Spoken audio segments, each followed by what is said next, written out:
little bit more in just conversation. So we are live. Are we live? We're live? We're live. We are live from the Tallgrass Film Festival 2023. Feeling kind of live. Yeah, here in Wichita, Kansas. Back for, well, day 3 of the festival, day 2 for us live streaming. And you can catch us anywhere on these wonderful Tallgrass channels, their Facebook and YouTube, as well as all of our Project Nerd channels. There's me, Iggy, which y'all recognize because unless you're new, because we're on the Tallgrass channel, so maybe they don't recognize me. I'm just mumbling now, but I'm joined by a couple new faces here, Mark and Brigham. Do y'all want to tell us a little bit more about yourself and why you're here at the Tallgrass Film Festival today? Yeah, well, we have an exciting event tonight. Yeah. Tokyo Cowboy, our film, is going to be screening at the Orpheum Theater. It's at 6 o'clock, followed by some parties and other festivities. So we're just really excited to show the film to the audience here. Yeah. And we hear the audiences at Tallgrass are good. Pretty solid. They're pretty solid. So we're excited for that. Pretty solid. Yeah, it's not just any screening. This is our world premiere. This is the world premiere. This is it. Oh, I did not know that, actually. That's true. I did not know so that, because I don't know if you all know this or if you two are aware of this. Tokyo Cowboy, the reputation has preceded itself. Like, people are talking about this film already. Well, that's wonderful to hear. We talked to filmmakers all day yesterday and stuff like that, and there's two: Chasing Amy, which we love, Sav, and that movie is great, and Tokyo Cowboy. These are the two that people keep bringing up as like two of the highlights. And you're right, you do kick off quite a night because it's Tokyo Cowboy, the awards ceremony, the awards gala, and then I don't know if y'all know Cowtown. Yeah. That sounds, if you've been just to Old that Cowtown, sounded really so intriguing to me. This. Old Cowtown's pretty great. But what if you don't know is we've had a few years hiatus, and I say we like I help run this, but we're here all the time. That's why I say we. They used to do what we call filmmaker karaoke on Saturday night after the. There's rumors about that too. It's back because I'll keep y'all posted on it. So it is a big night, and as you said, it's kicked off with Tokyo Cowboy. I'm aware, but tell our audience about this movie. And is it available on the virtual side of the festival? I believe so. Okay, perfect. Yeah. So if you, obviously, as we've told you all day yesterday and everything, if you're watching this and you can't make it, especially if you are in the borders of the state of Kansas, till October 30th for most films. Some films are shorter span. $50 get you access to any of the online films, which is a pretty great deal. So you can catch these movies. You can't make it. If you're in Wichita, or actually if you're anywhere in Kansas, you can make it to Wichita by 6 o'clock tonight. Like, I mean, you can pretty much make it here. So you can still make it and see the movie live. But as I was asking before I started talking, tell us a little bit about the film. What's it about? Yeah, Tokyo Cowboy is about a Japanese businessman who takes a trip to Montana to a cattle ranch. And it's a fish out of water story. It's got a lot of humor and heart in it. And it's about this guy's journey and what he goes through, this kind of unwitting journey of self-discovery. Right. But it's a lot of fun. Awesome. There was a year where they did a theme of kind of like a Western theme here. And they did the Old Cowtown as one of the galas. And it's like an outdoor, like dirt, like don't wear your nice shoes out there. That's for sure. Like, it's dirt like road. It's like a little thing. But the cool thing about it, and what made me think about it, as you mentioned, it's a Japanese businessman. So many of the old spaghetti westerns, are inspired by, especially like Kurosawa flicks and samurai flicks. Absolutely, yeah. So they were showing like Kurosawa films on the side of buildings at that too. So that's pretty cool. But is there any was there any inspiration from that or anything to bring like the Japanese culture type of the fish out of water? Absolutely. To the cowboy culture? Actually, Brigham and I go back a long time. 30 years ago, we were undergraduates together. 30 years ago, you guys were like five or 6 years old, right? So y'all met in kindergarten is what you're saying. Go ahead. And there was a really amazing international cinema at Brigham Young University where we were both going. And I, at that time, became introduced to a lot of Japanese cinema, Kurosawa, Ozu, and so forth. But around that same time, I did an apprenticeship. I had lived in Japan for a couple of years, and I did an apprenticeship with a Japanese film director named Yoji Yamada. Okay. He's 91 years old now, and he just released his 91st film. Wow. And that film actually is going to be with our film at the Hawaii International Film Festival. Awesome. So that's very exciting for me to share a stage with him in a way. But around that same time, I was very inspired, yes, by Japanese cinema. And I read an article in Outside Magazine at the time. This was like 1992. And it was about a ranch in Montana Okay. that was owned by a Japanese company. And they would send workers to go learn ranching and become cowboys, these Japanese guys. All right. And it just kind of stuck in my head. I'm like, that's a really intriguing beginning of a story. And so all these many years later, I was talking to Brigham. We were working together on one of his films, Christopher Robin, for Disney. Okay. And I was very interested in doing a feature film. He was gracious enough to allow me to pitch him an idea. And fortunately for me, he's kind of sparked the idea and helped me develop this, and nice. has been crucial. And we've had this amazing partnership and friendship just to do this film. Awesome. So are you guys from Utah, or did you just meet at school out there? No, we're both from California. Oh, from Cal. Okay. We met freshman year. We both had film classes, and like you said, intro to film. I remember Mark already had a little bit of specializing in Japanese culture, and was asked by the professor, who was sort of a legend at the time, Charles Metten, the late great Charles Metten, to come up and give his observations after we had a screening of Rashomon.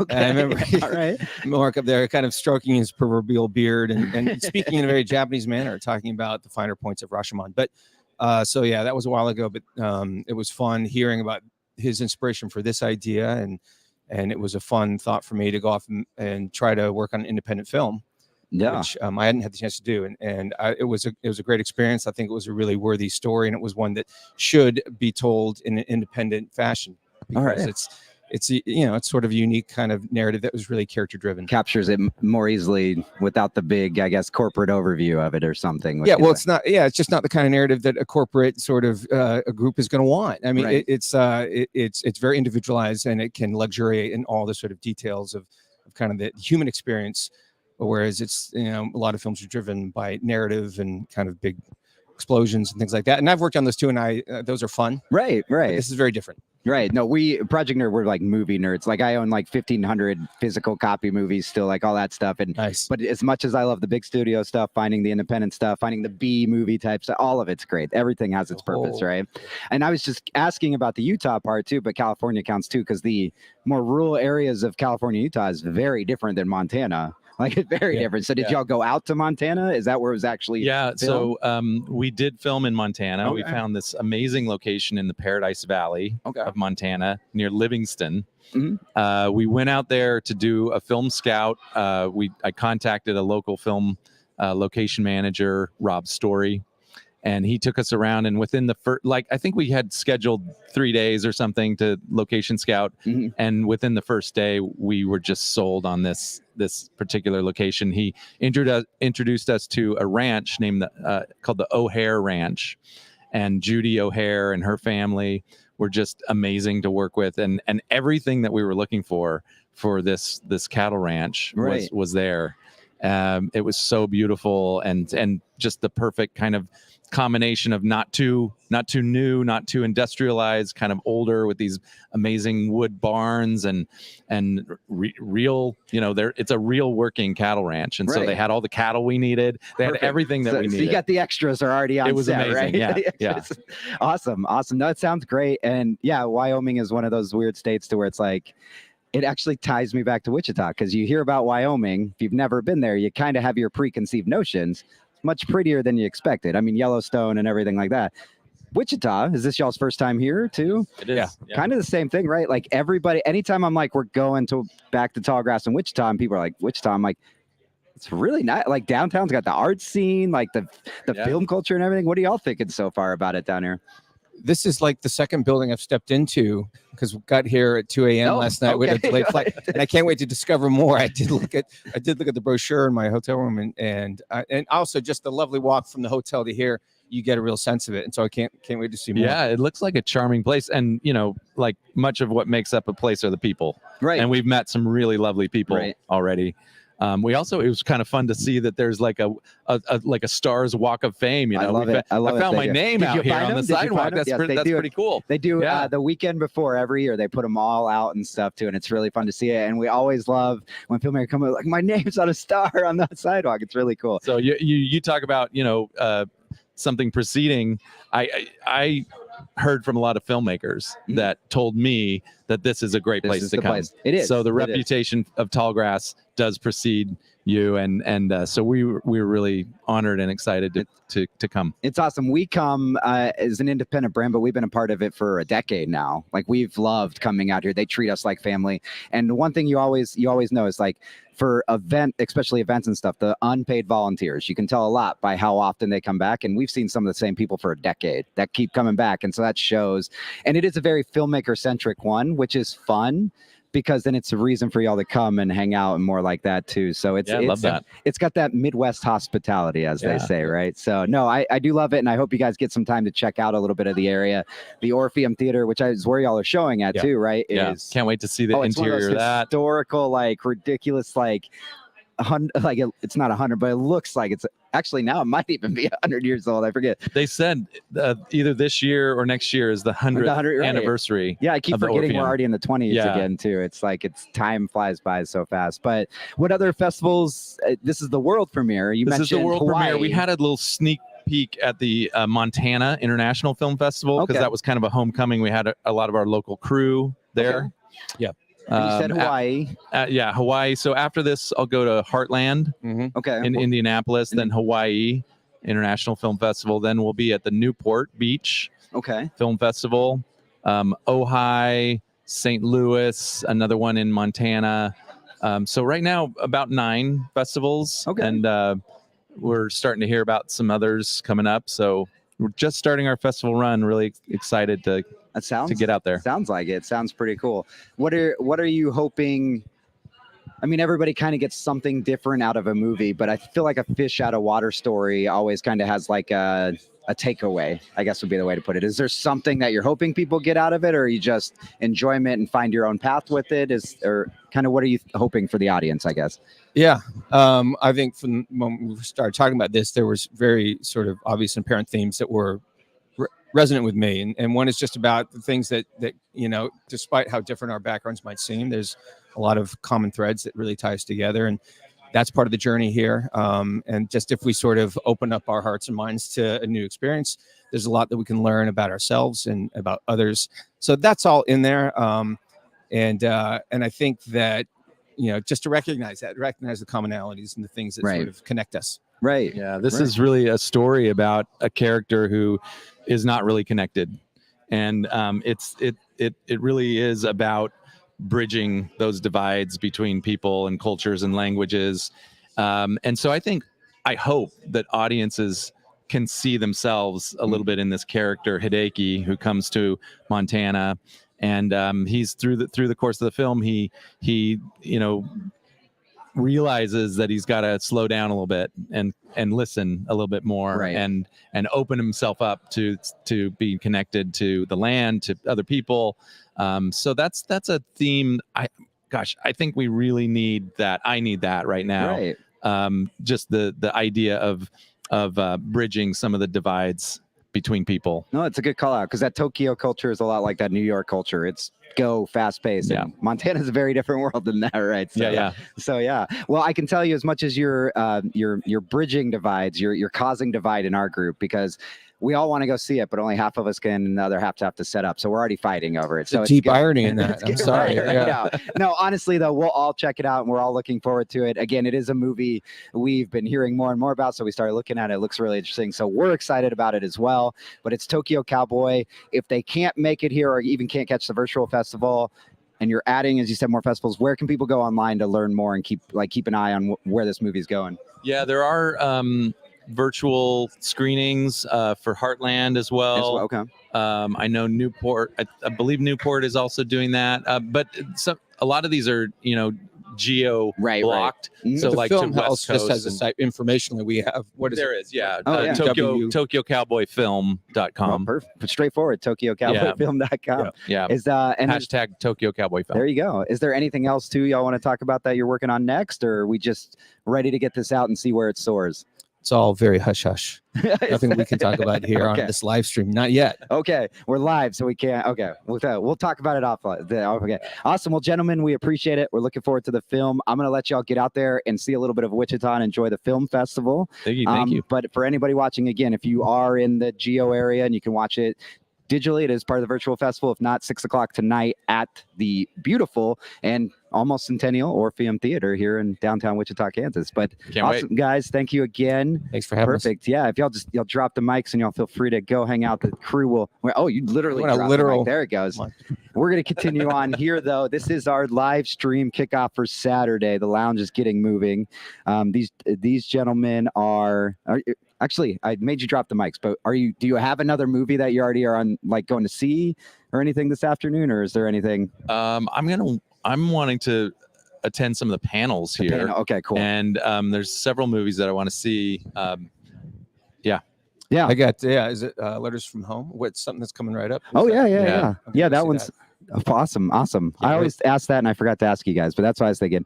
Because we sit here, and I'm like, what movies? And everybody tells us about their movies, and we're like, I want to go see that right now. Yeah, Like, can we just leave the live stream pointing at two couches and like have like nothing going on? But okay, awesome. right. I will let Great. you really go All this right, time. thank you. Gentlemen. Thank you. Perfect. Thanks, guys. And the crew will grab you right here. Yes. We are still going though. We are hanging out. Anybody in the black HP can come. Oh, they're telling me HP. They're telling me our dude, our homie, our best friend, our best pal, my favorite people in the world, HP Mendoza. And it's the secret art of human flight, right? It's the secret's in the title. Thank you, sir. I will definitely check this out. Perfect. It's this. Is it the secret art, right? Of human flight? The guide right there. I need to know this. I mean, I'm live on the air right now, so HP or HP's husband could be saying, like, listen, Iggy, you're failing miserably right now. But by the time he sits down on this couch in a second, I need to make sure I say it right. Yeah, so secret. So I had it right. Okay. All right. HP and his great styles heading here. But my crew at the table is just distracting him, although we have a live. It's a popular guy. We had the gala last night. What was the theme was like Dreamland or whatever. Dream On. And they had a bunch of beds set up that were movie themed. Bed themed movies, thank you. And they encouraged people to come in pajamas, and HP was rocking some pretty dope flannel pajamas there. But we had to pick a movie that we identified ourselves as. So I'm going to ask the audience to think about it today, because they were pressuring us to go quick with it. A movie that you are was basically the description, which is vague, it's hard, and it's really interesting. So we had to basically identify ourselves as. So if you are watching, listening, whatever, what movie are you? That's the question. That was the question of the night last night, and that's the question we're asking you guys. What movie are you? I did. I was mixed up. Tyler picked Blade Runner. For those of you that have paid attention to Project Nerd stuff in the past, easy choice. I don't remember who else. Aaron, but yes, just that. I'm just talking to fill time here, so I don't know. But you can come hang out with me. HP, always hanging out. How you doing, sir? I'm all right. You're all right. Right? Did you have a long night last night? I've had long nights. Yeah. Right. Yeah. And what movie? So I was just telling the audience about the whole idea of like we had to pick a movie that was us last night, Yeah. which was hard. It was. And I still am not 100% sure if yours was a joke or not, because you picked Showgirls. Yeah. And like your reaction, whenever I watch Showgirls, I'm not 100% sure if this is a joke. This is a joke. And that's why that was my movie choice. That's fair. That's fair. You go. I feel like though for him, I would maybe even go RoboCop over Showgirls. But I guess no, as I like it. But in terms of what I am, I guess I don't want to be RoboCop. Right? Yeah. Yeah. What about Starship Troopers? I do love me some Yeah, stars. see? I oddly love that movie so much. It's not so oddly. good. Come on. Yeah. I used to say it's my guilty pleasure, but now it's not. There's no guilt. It's just pleasure. It's Well, pleasure. I also like the whole everything about it with the idea of like, was the book even satire? And did Verhoeven know that? And did he make it like all that's mystery behind it too makes it even better Yeah. of like what it is. And then just the over the topness of some of that, like, and it's like, I don't know. We could just do a whole podcast on that. Like, I will side note that, and I won't cut you off anymore. I'm sorry. no, you're I'm fine. like Kanye with Taylor, but I was in a literature class they were talking about the Crucible, and because we were highfalutin in high school, and we were talking about how the Crucible was kind of a masterpiece because it was about McCarthyism in the 50s, and but it happens to be also a treatise on witchcraft, and so it was double political, double satire, double examination, and everyone's like, yeah, there's nothing else like that. I'm like, Starship Troopers.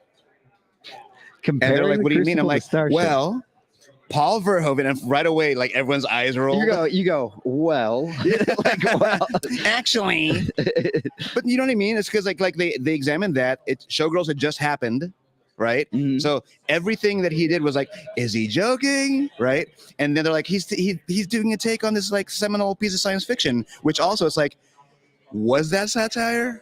You know, you learn more about Robert Heinlein later on. It's like, okay, now we're examining both the movie and the book. right. I think it's the crucible of science fiction. That's a good call out. And so there's two takeaways I have here. One is I've never even thought of Crucible Starship Troopers in the same the category level sentence. You're welcome. But now I like oddly need to go and I'll tell my wife we need to go home and watch Showgirls. Like why? Because I need to. It's weird though because every one of his movies I can look at it from that angle, and with that one I've just never looked at it from the satirical angle. So maybe I need to watch it with that approach of I know who this filmmaker is. I know what he does. Let me watch it with this angle. Maybe I'll respect it a little bit more. Can I save you the trouble and Yes. just give you my take? Yeah, give it. You can say that about Starship Troopers. You can say that about RoboCop. Those are satires. Showgirls is that's his my bad. My bad. Yeah. This is my bad. Well, speaking of his films, I guess, but not his my bads. I don't want to say that. But you have a movie here, and that's why you're here at Tallgrass. Well, part of why you're here because you're also part of the panel, right? Yeah, I was a juror. The Yeah. excuse me. Yeah, you're part of the No, but no, you're part of the rural jury, the Right, rural yeah. juror. But you are here with the secret art of human flight, right? Yes. There we go. I got it. It's a Yeah. tongue twister of a title. I'm It's a tongue twister. It's one of the reasons that I almost didn't take the job. Is it really? I was like, call it Flight, and they're like, Zemeckis did that. I'm like, yeah, Dude, What- have you seen Flight, by the way? yeah. God, Denzel's so good in so many things. Like he's Yeah, really good. I think that's like the last Zemeckis film I liked. Oh yeah. Would you work with Denzel like in a heartbeat? Like if somebody is like, we have this movie with Denzel, before they even finish the sentence, are you like, I'm in?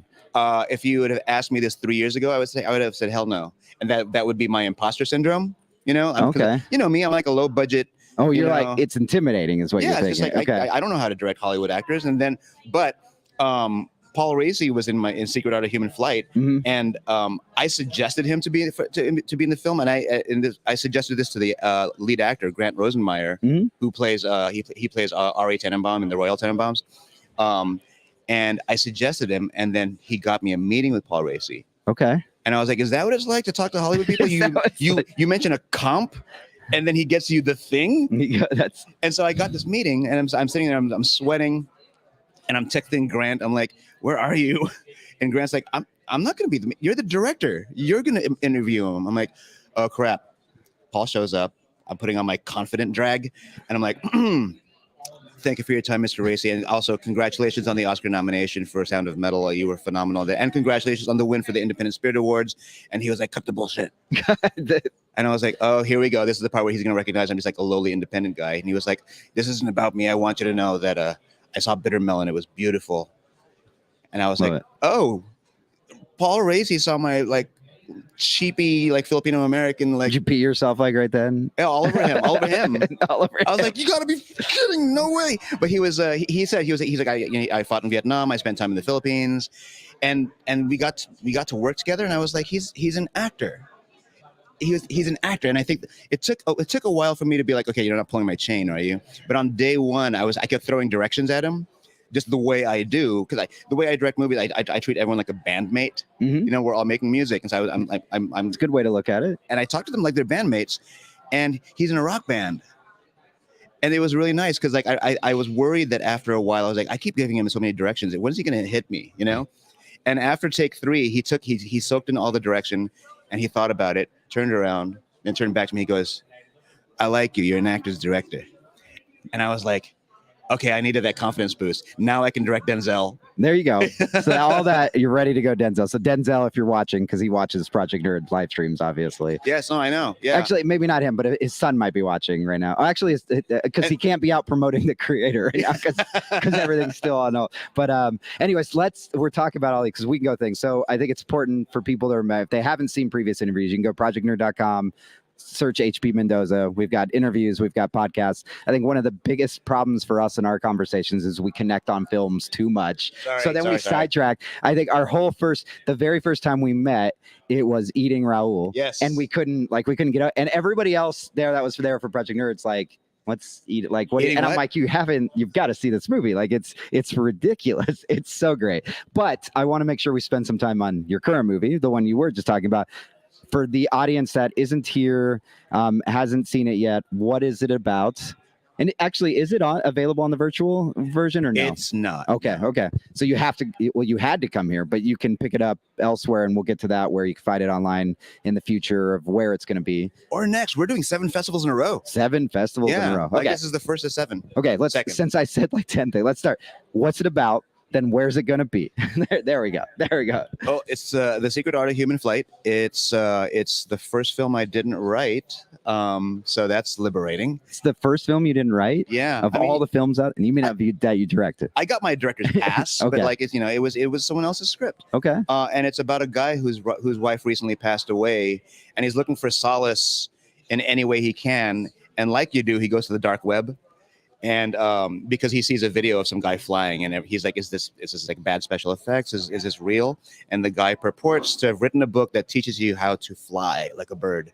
So he orders it, and what he doesn't realize is that when he orders it, he gets the guru as well With the book. Yeah, so it's one of those. It's imagine like a training montage for like 90 minutes, and it's all about this guy trying to learn how to fly. But of course, the hitch is the local authorities think that he's responsible for his wife's death.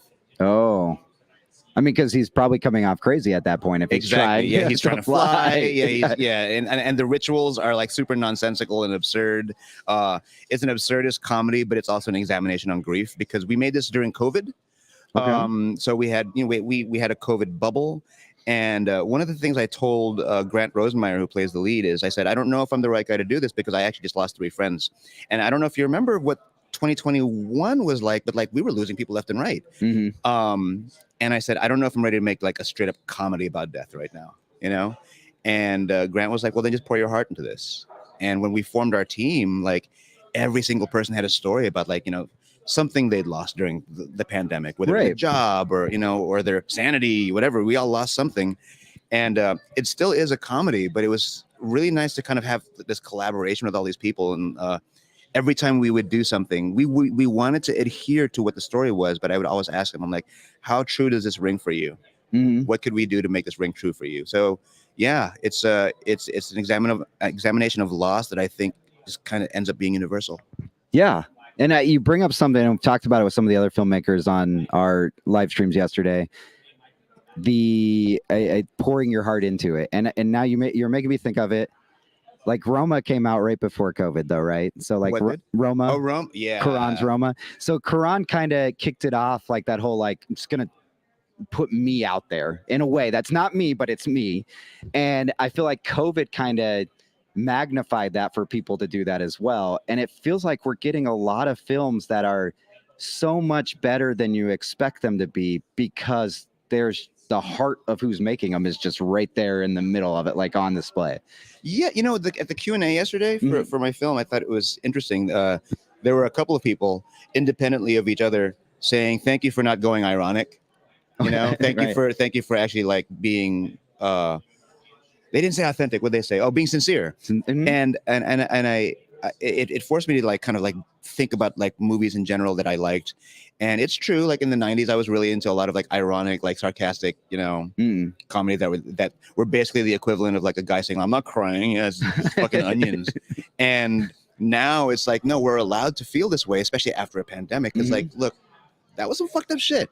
And honestly, this is history repeating itself. Look at what the movies were like after the Great Depression, or look at what the movies were like after like the Spanish flu, right? Suddenly movies started getting a lot sweeter. It's easy to laugh at now. Mm-hmm. We talk about Busby Berkeley films from that era. It's like, oh, look at how happy everybody is. They needed it. Yeah. And we kind of need it now. That's fair. That's very fair. And I think we also are fine being more real about ourselves in front of people. Because we kind of the only, like, we couldn't be in front of people. So now I'm willing to be whatever I need to be to just be around people still, right? Yeah. So, Do you remember what it was like when you I don't know how long it was during lockdown before you saw another person, but for me, I was just like hi. Yeah, I was like a little chihuahua. I could not be too cool for school. I was just like, thank you for coming to my house. right? I like how you're a person. So for me, it was kind of funny because I had just started dating. Well, she's my wife now, but we had been dating only for a couple months. But I have kids from a previous marriage, and at a couple months, you're not usually ready to be like, let's pull this person into their world and really impact it. But now we're sitting at the house so I'm like, I guess you're going to start hanging out with my kids sooner rather than later.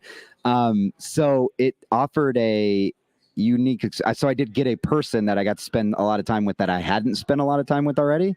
So we were able to really genuinely show each other who we were and get that experience to where I think it sped up our relationship a lot, because it wasn't, I'll see you on Friday night if the kids are with their mom, or it was, you're going to come over, we're going to put sweatpants on, and we're going to sit on the couch and probably cry over a 3-hour conversation because we're both so depressed that we're sitting here not able to do anything.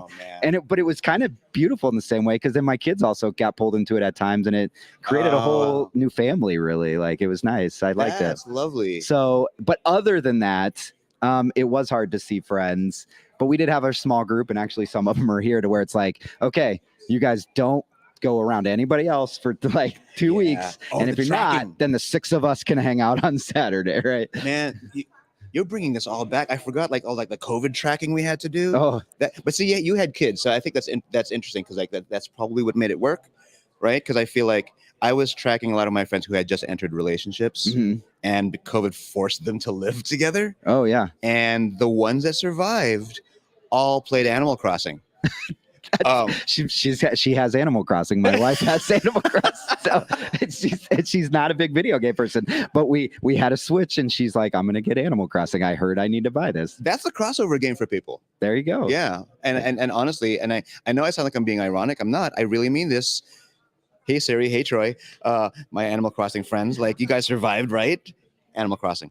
But I think what it is, it's not so much about the game or what kind of game it is. It's sort of like a fun activity that kind of brings you back to childhood a little bit.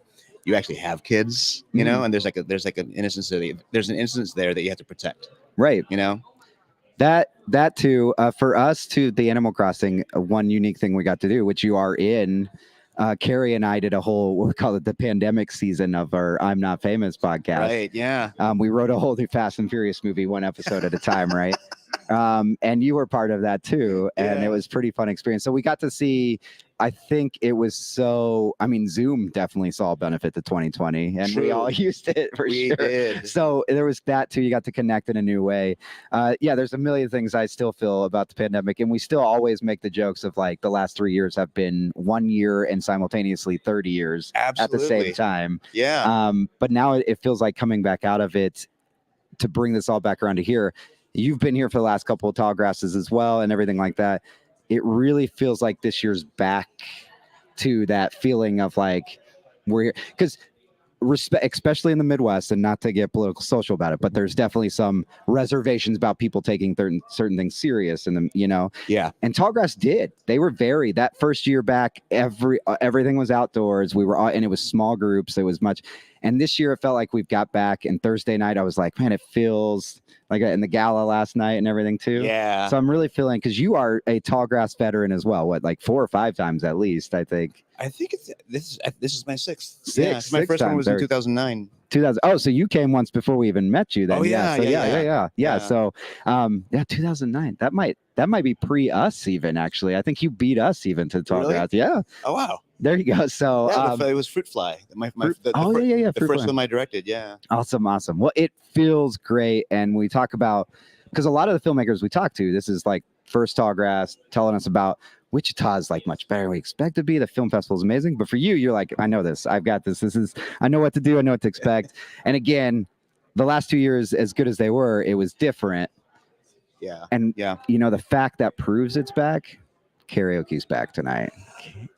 Karaoke's back twice. Wait, we get 2 karaoke's That's today? what I was told. Okay, we're gonna have to talk about this offline because Yeah. we can't let everybody else know True. about the secret of karaoke. We're gonna table this away from you. Sorry. There you go. Awesome.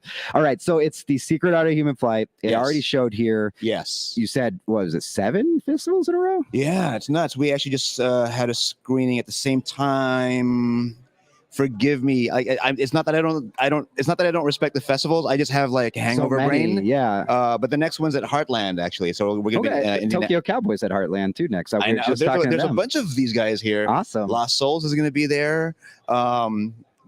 We're just gonna travel together. I'm just gonna recommend it too. If you want to see us again in a few months, you should also submit it to Omaha Film Festival so we can go hang out in Omaha. I'm just saying. I'm taking these. When does it happen?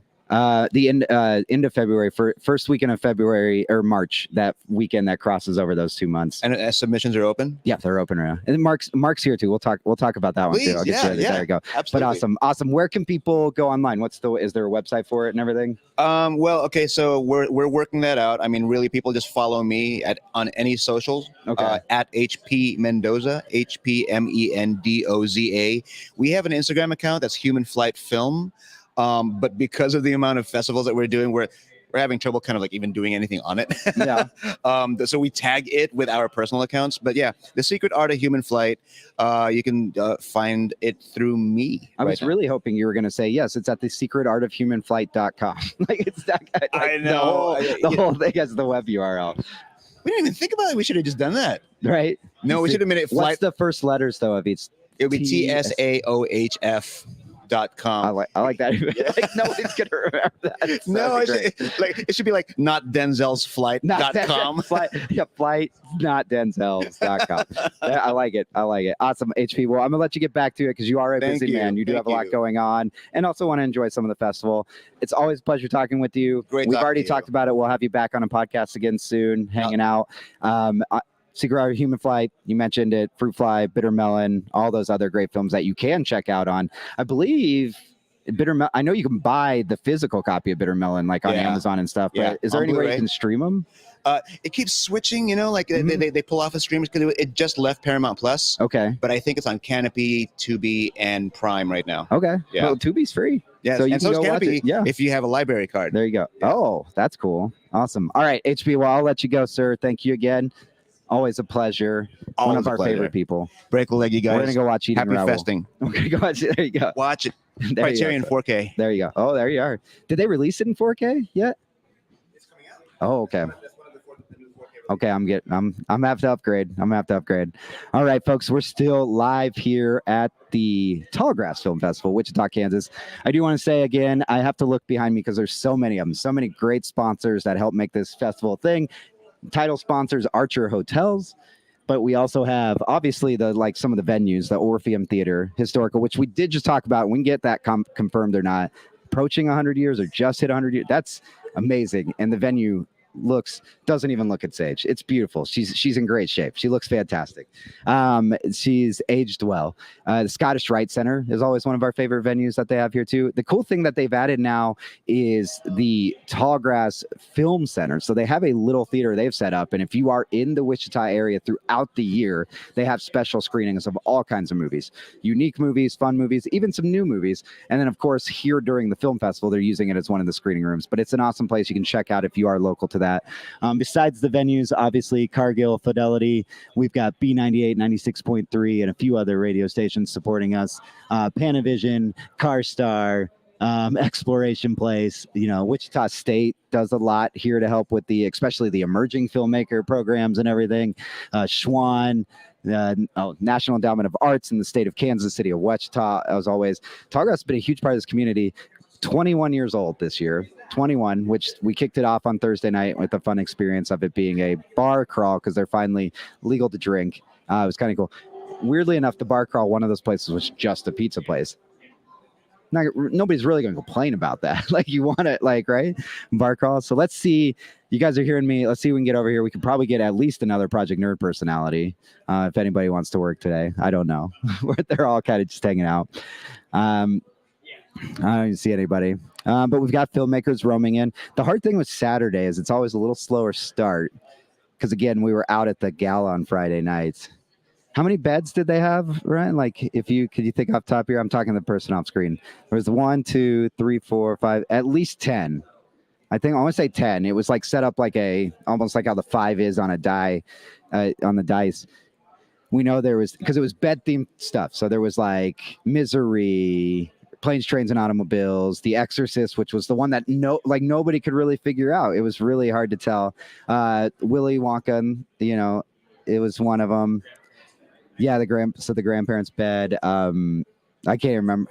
Oh, Ferris Bueller was one of them. Okay. Yeah, there's a few. So it was cool. So they themed them. It was like a vinyl printout with what was going on. So for like the Exorcist example was like, it looked like it had like these green splotches, which was of course then like the projectile vomit, I guess, and then the bedposts were like padded and everything too. But they also had moon pies there, which I couldn't eat them, but I hadn't had moon pies in decades. And even though they're not a sponsor, I'll plug them a little bit. They were right next to Insomnia cookies, which I've never had Insomnia cookies before. And everybody acted like I was crazy for not having them. I don't know if they had gluten-free or if we want Project Nerd people on here or anything that's not me talking for an hour by myself. So Erin will join us today. Oh, hi. Erin, how are you? Oh, hi, everyone. Hi, how are you doing? I'm good. I'm so glad you were able to join us here at the Tallgrass Film Festival in Wichita, Kansas. In Wichita, Kansas. Me too. Kansas. Tell me a little bit about your experience so far at the Tallgrass Film Festival in Wichita, Kansas. In Wichita, Kansas. Well, I'm glad you asked. I have had a really nice time. I heard you talking a little bit about last night, I believe. Yeah, that's where I was actually just talking to the person off camera about it too. So we were talking about the beds and the themes, and we're trying to remember most of them. And the themes of the actual the beds. They were explaining how that was and the whole like dream land. And I was using it as a way to say why it's a little slower pre-noon before because it's because everyone's a little rough around the edges. I'm trying to be like nice about how I'm saying it too and stuff. But well, everyone looks great. I saw some filmmakers around here that we spoke with last night, and everyone looks pretty alert and they're waking up a little bit. So, but it's a valuable piece of Tallgrass, and HP and I were just talking about it, how it feels back because it was a couple. Like the years were fine at 2021 and 2022. I don't want it to sound any other direction, but you still could only do so much. In 2023, we're really back. They've got the big galas again, the big things happening. There's over 180 films, if you count short films. Over 120 filmmakers, I guess, or people at least associated with films, industry guests, like me, because I'm an industry guest.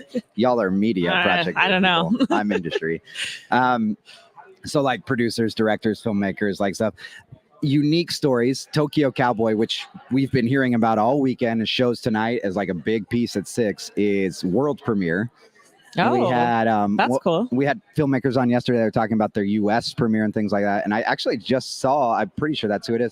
There's a mother and son combo here that each have a separate movie selected for the film festival. They don't work on the movie together. So cool. They each have their own short film in this film festival. How proud would you be if you were like the mother too? The son's like, God, mom's gotta go with me on this again. The mom's like, it's my boy, we're doing this together. So excited, as I would be too. Like, and then I could see it with me and Evie. Like I would be, or no, more accurately, it'd be Orion and I, because I'd be so excited, and Orion would be like, I want to be around my family all the time. Like, get out of here. So I don't know. Maybe he's embraced. Maybe he's the one that's super excited because we haven't really talked to them. Yeah. But I'm projecting there on them. But it is pretty cool. It's that's super cool. I had no idea. And then of course one of the big stories of the weekend is, in a sense, Sav's homecoming with Chasing Amy. I think it's mostly award exempt. I'm not 100% sure why, but I saw it was posted that. So I assume it may be up for the audience award. Which the ballots did go out afterwards yesterday. A lot of us had seen that film already, but the group of Project Nerd people who hadn't went yesterday and saw it, and of course, we sit down eating, and it's all we talk about. Like, it's just such a fantastic film. I have my Chasing Amy button. Show my support. And Sav's supposed to be around today, wants to join us. We'll see if he can make it over, really talk about it. Really excited too because Riley Rogers star, they have the stars out on the sidewalk is like literally right out the door here of That's so neat. this place, especially because Riley's not been the filmmaker, but is not only very involved in that project, very important to the project and the story of the project. Very too. important to the story. I really liked that aspect of the film too, and I would like to meet her too if she. I mean. Riley's fun, so it would be Riley usually is around. So hopefully, it's my understanding. HP said Riley is here too. I see Ida over there, who we interviewed 2 years ago for Kylie Big, Keely Big, because Kilimanjaro. Yeah, that's right. Obviously, if I remember the mountain's name, I should remember that. That was a really good film. I watched that one. The cool story there too is met another filmmaker at the film festival. Kind of connected over a couple years and now made a movie and brought it here together. That's why they're here. That's pretty cool story. It's a good networking spot. I mean, it is for sure.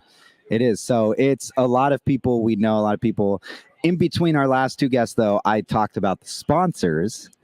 Something we always need to talk about, and we're always glad to talk about, is the volunteers here. Yeah. Right? Love the volunteers. There's such a great group of people, faces we see again every year. They come back every year and help because they love it too. And they're helping with food. They're helping set up this lounge. They're taking, I mean, what is there, like eight or 10 venues and they're gathering they got to scan the tickets and everything like that. So a lot of great people, amazing people making this happen that come out here, give their time to just help something like this be what it's become. So, and then of course, Melanie and Co, that run this film festival. It's a pretty fantastic one. I think this is her third year in charge now since she took it over. So pretty fantastic job. And I always like this place though, Candela at the Lux. It's First cool. of all, the name of it though. It sounds so fancy. The Candela at the Lux. When I had my lift take me down here yesterday, I made sure to say it out loud to him. You're like, yes, please take me to the Candela at the Lux. Candela at the Lux.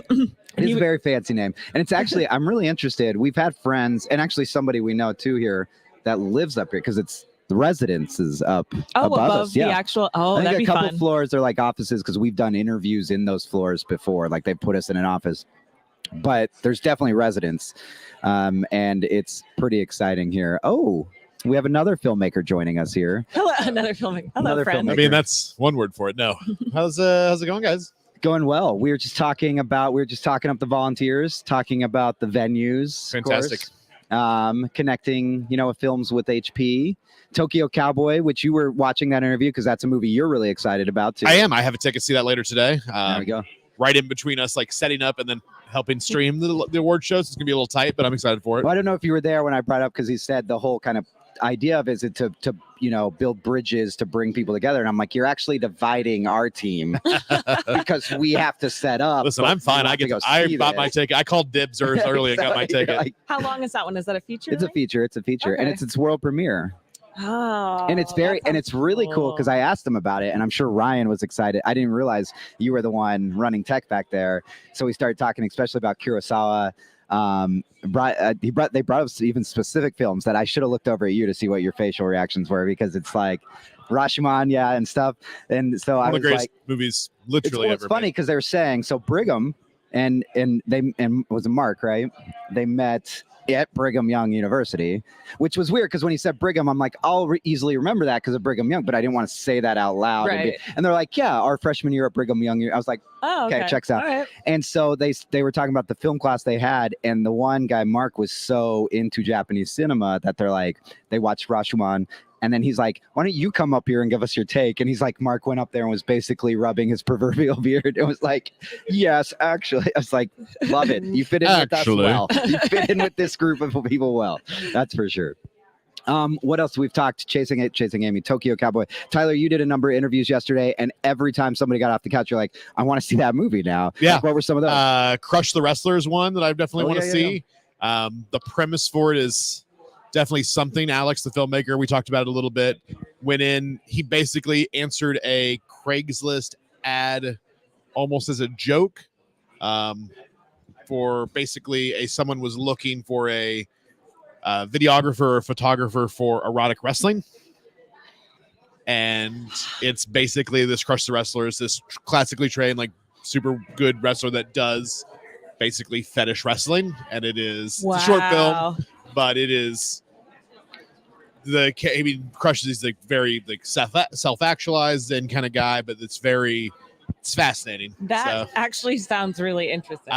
There was quite a few. Like I'm trying to think of some other ones. My Name is Annabelle. Filmed here in which is the one we talk about Ida being back. And actually, when you say that, cracks me up because we had to like say what movie are we, and her first interpretation of that last night was, I'm going to put the movie that I'm here with. But she's like, but when I write My Name is Annabelle, or I say I'm here with Annabelle, people are like, oh, hi Annabelle, like whatever. She's like, no, the movie is My Name is Annabelle. But yes, anyways. What other ones? I'm trying to think. I've talked to so many filmmakers now this weekend. I'm just blanking on names of actual movies. I need my program in front of me, but yeah, I've heard about a lot of.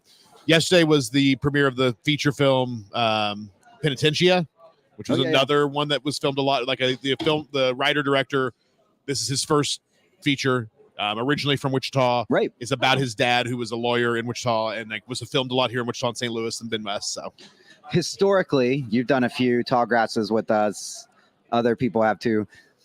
I'm going to kick us back for a minute. What are some of the movies you've seen in Tallgrass Pass as they enjoy being 21 and drinking now that you can think of? I mean, the most obvious big one is going to be Parasite. Parasite was here that year that it took the world by storm. And it was so funny. They had to add another screening. They had to add seats in the back. And Bob, who was with us, went to see it. And actually there was people just standing in the back for the full feature just so they could watch it. That's amazing. I forget you told me that Parasite showed here. Yeah. That's amazing. Parasite was one I can think of. I don't know. I'm trying to think of Salvation was one I brought up yesterday with Mads Mikkelsen. The thing is, it's one of those ones where I can think of a lot of like really impactful shorts I've seen, but couldn't tell you the name of it 7 years later, but can visualize it, can talk about like you remember the plot. Like and Blackfish showed Blackfish here. Was here. Yeah, I remember seeing that. And we met those filmmakers, which was really good. Documentary. There was a movie, and you can actually find it on YouTube right now for free. It's just straight up on the guy's channel. The movie's called Worm. And it's the one I've told you about this film, and it's the one, and you were there that year, the one where he wore the GoPro just facing him. Himself. So the entire movie is one take. And he's wearing a GoPro that just faces him. Yeah, and he did. It's crazy because the thing about the movie, and why I encourage you to watch it, it's weird, and it's that we've seen movies. We've seen like what's the video game one where they tried to do the video game first person. They did the Doom one, but then they did that one with Charlton Copley. Yeah, where he's like, it's always for what is it called? Either way, there's always those gimmicky style. I don't want to say gimmicky, but those unique styles. Worm, Hardcore Henry. Yes. Worm, when I think back on the movie, I think of the full scenes. I remember the scenes of the movie. And then when I remember that the camera is only ever on him, I'm like, damn, it made me think. Right. It made me your make imagination. That scene. Exactly. That's like, it's so crazy. Cool. Because I can think of the scene, especially like there's a scene where like the cop approaches him and gets him, and he's even handcuffed in the movie. So he's got a GoPro rigged on him, and he's actually handcuffed because they're doing it all. And part of it cool too is some of the fun things that the film coming to these film festivals. So even if you're not in Tallgrass, local film festivals, go support them because you get to meet these filmmakers, and he's telling us the stories of like we had one take, and so we had people that were just 100 to 200 yards in front of us, either clearing people out or forcing them to immediately sign a release if they were going to end up in the vicinity of the shot. Yeah, you'd have because to. You have to be so quick. So he's like, so we just had a crew that was literally just in front of us, making sure what we had rehearsed was going to be a path, because if you got stopped halfway because there's just a group of people that weren't there when you were rehearsing, you go back to square one because it's supposed to be a single take film. The logistics of that would be really intense. And the same with Blackfish, like you had the crew out here talking about the impact of being out there on the waters and it's like, it's great stuff. And it goes back to, we have the opportunity to talk, we talked about HP's been on so many shows, hear about these movies. Sav, we know so much about Chasing Amy. You can watch Chasing Amy, and it's going to be a great documentary. But if you can hear Sav's story, know about the TED Talk, know about how he connected with Kevin Smith, it just makes it that much more impactful. And so I think it's just so important to go out to these film festivals. Again, if you're in the Wichita area, Tallgrass, every year in October, this is 21 years. You know it's coming next October. So even if you're a few hours away, you can start getting ready now. Go to your job, put in your vacation days. Go to your get job. ready. To put in the vacation days. Start saving up, obviously. Come hang out, do all these things. If you say you heard it here, we'll even cue you in on the karaoke fun. Like we'll even let you know about it. Or you can even volunteer and be a part of these things too. But yeah. the Q&As afterwards, because it makes me think of other movies. Mark Cavino's A Band Called Death. I love that movie. Saw it a couple months before it came here. He came here with it, and then to just hear his story about it made it even more impactful. So much more. Mood Indigo, one of my absolutely beautiful film from Michel Gondry. Yeah, I mean that's the best. That's the reason to go to. I mean, here. There's 2 reasons to go to film festivals. 3 reasons to go to film festivals. Reason number 1 is 4 reasons. 5 reasons. 3 main ones. If for the hipster and all of us, you get to see stuff before it maybe like finds its big audience. Parasite's a great example. Parasite. Before it gets picked up by a studio, before it hits the screens. Number 2, though, you get to see movies that maybe never get distribution and like never get out of the world, but like you get to experience them. And so there are some amazing movies out there that never got distribution. But number 3 is it's all about those post-screening like Q&As. Yep. Like getting to have someone, like usually another filmmaker, a friend of them, talk to the cast, talk to the crew, talk to the director, talk to the writer. They even have full-on panels here, like full-on panels. Yeah. I block the camera because it's on the other side of that camera. They have full-on panels. You can't see this now. On the other side of the camera, yeah, so full-on panels. If you have a VIP badge, you have access to go sit in those filmmaker panels. And they are very directed at filmmaking, which brings it around to another one. You have tons of people. I think my son right now, who's 19, he's getting some basic classes out of the way as he's figuring out where he's going to go he wants to do film school, all that stuff. Like that's the experience. Go sit in there and hear about these logistic things in the background and stuff like that.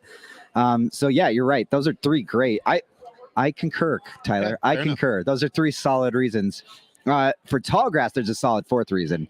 It's the environment and the party, basically. That's with it. It's just a great time. It's a great time. Also, Wichita is really cute, and I actually really like this downtown area very much. My favorite thing about doing the live streams, and if you go back to our old interviews, our old live streams, and you look back at yesterday's, all the filmmakers, and even just the filmmakers we've already talked to today, is every filmmaker's like, yes, I Sounds really a lot cooler enjoyed than I that thought it here. was going to be. Really nice art scene, really fun. All the people, like, it's all that. It's like, yeah, you get this, like, oddly, like, you don't expect it. What we were talking about yesterday, would definitely fall in the class of what people would consider a flyover city. But it really, if you take the time to stop, like, the downtown scene's really artsy. It's really cool. fun. There's all these old buildings they've renovated. You have all these restaurants and little bars downtown, and it's all the old, like, that brick, street behind us. I love it. Which, speaking of, so the community gets really involved, and there's the community of these guys that own a bunch of these Airbnbs that they put us up in. And last year we talked about it. We stayed at the Piano House, which it's called the Piano House. Everybody around here calls it the piano because there is a piano in the front yard. Giant piano. There's a piano sculpture in the front yard. It is an eclectic, weirdly interesting house. This year too, we're at what is it called? The Tudor House? The Tudor House. The Tudor House, which is uniquely fascinating as well in many ways. Oh, it's so cool. And the thing is, though, I've learned, and we were talking about this morning, just like last year at the piano, or 2 years ago at the Piano House when we stayed there, they were still there because they were like fixing it. They had bought it and they were turning it into where you rent individual rooms in there, multiple kitchens. Obviously, the Tudor House is not available for rent yet because that's why we're in it and stuff. They're there working on it. The gentlemen have been there. So we've been exploring.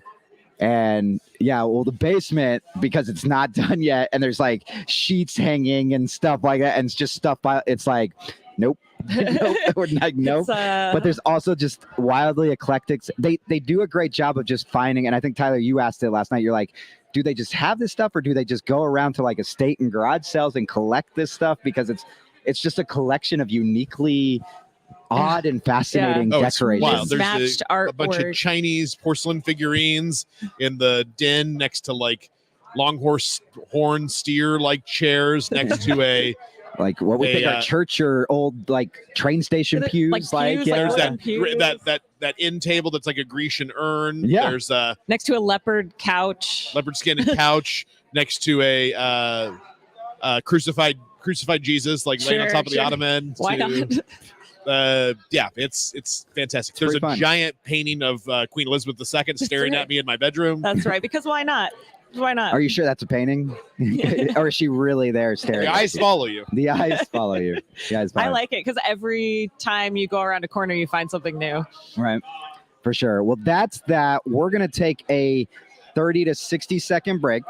So if you're sticking around and you're seeing this, you're going to see our little rocket ship fly. I'm really proud of, by the way. And the reason we're going to do that is you can probably hear from the background noise it's picking up. So that means we have filmmakers in the area. So we're going to, as much as you like us, you get to hear from us all the time. Try to head them off before they get to the food We're going to go stand craft in front service. we're going to stand in front of the lunch table and say, you have to do the internet. No, there's a lot of them that want to talk to us today too. We've connected with them. Yeah. So I want to make sure we give them that opportunity as well. So we're going to take a quick break, rotate the couch, get some people over here so you can hear more from the filmmakers attending Tallgrass Film Festival. Also, too, if you're watching us, especially on the Tallgrass channels, make sure you stay tuned. We are live streaming till 3 p.m. Central today. Very important. For the first time ever, we are going to live stream straight to the Tallgrass channels the award ceremony at 8:15 p.m. tonight, also Central Time. That's right. You're going to see firsthand right away before the press release even goes out who wins what here at the awards. And we were talking to HP. He's part of the jury that selects the peer awards. So that's pretty cool. There are fan awards, audience awards, and things like that too. So Audience awards. Yep. Most of the audience awards won't actually come out until after the the whole 30th. festival's done, right? Well, after the 30th. Right, the whole- because there's a the lot whole of festival, So yeah. there's a lot of ballots out there for the Yeah. digital, So if digital you are viewers. watching it virtually, you can participate in voting. 100%. Yes. That's true. So all that's happening tonight. So stay tuned, keep it, enjoy our rocket ship. Maybe grab a little bite for yourself for this minute. But we'll be right back.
Hey, what's going on, guys? This is Kerry with Project Nerd coming to you from the 21st Annual Tallgrass Film Festival. I am excited. This is actually my first day being able to take all of this in, and I can tell you exactly what Iggy, Tyler, and Aaron have all been telling you.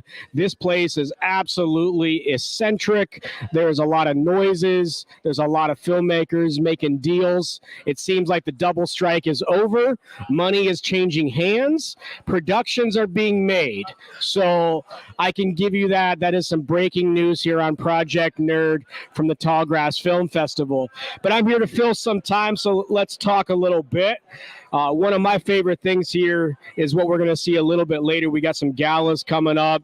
We got some awesome films. Unfortunately, you probably missed your shot with Chasing Amy, also with HP's movies, but there's a lot of other movies and shorts that you can take in. So hopefully we'll get some time. We'll get some people to join us on this couch. But until then, let me give you what my morning was like. My favorite go-to when I'm at festivals is Brooklyn Nine-Nine. That's what gets me in the mood to do this, to interview. I absolutely love that show. Got to catch up on season 3 earlier today. So did that. Nice little shower, some fresh yogurt. We got a taco bar coming in. So we got some food, hopefully some movies here in the afternoon. But yeah, so let's see. Tyler, what are we talking about? Give me a topic.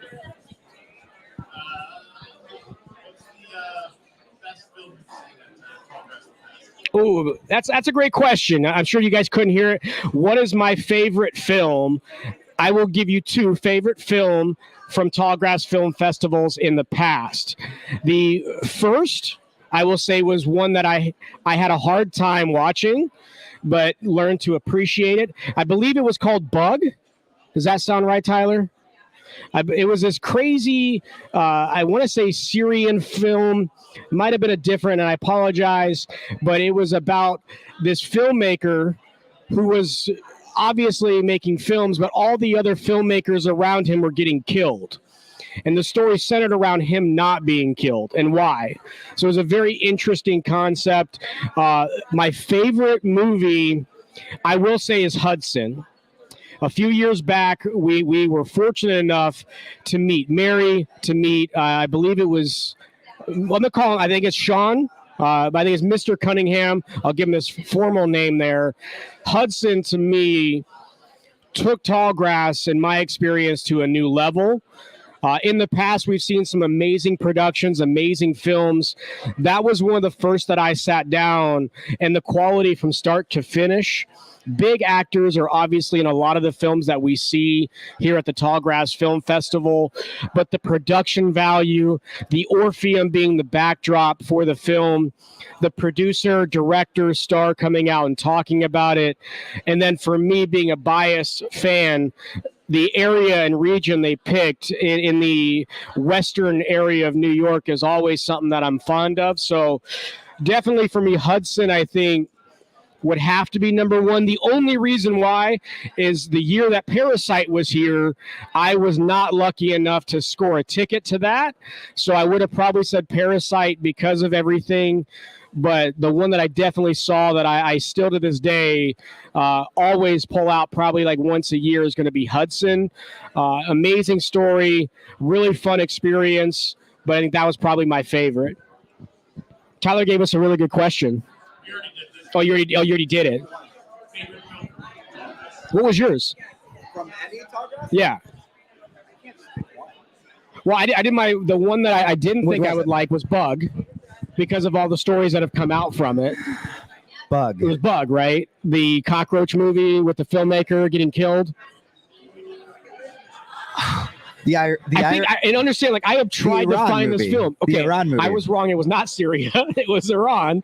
I have tried to find this movie. If you type in Bug to any search, all you get is some, which is not unlikely. It's a Nick Cage movie. So the best part about it for the audience and for Tyler is it was Roxy was the place that, so correct. It was like a go-go style, like, I mean, they do drag shows and all those types of things. So the way it was set up was really unique because you got to sit at these little tables and have drinks, and they made the stage, they put a screen up. and it's a dark.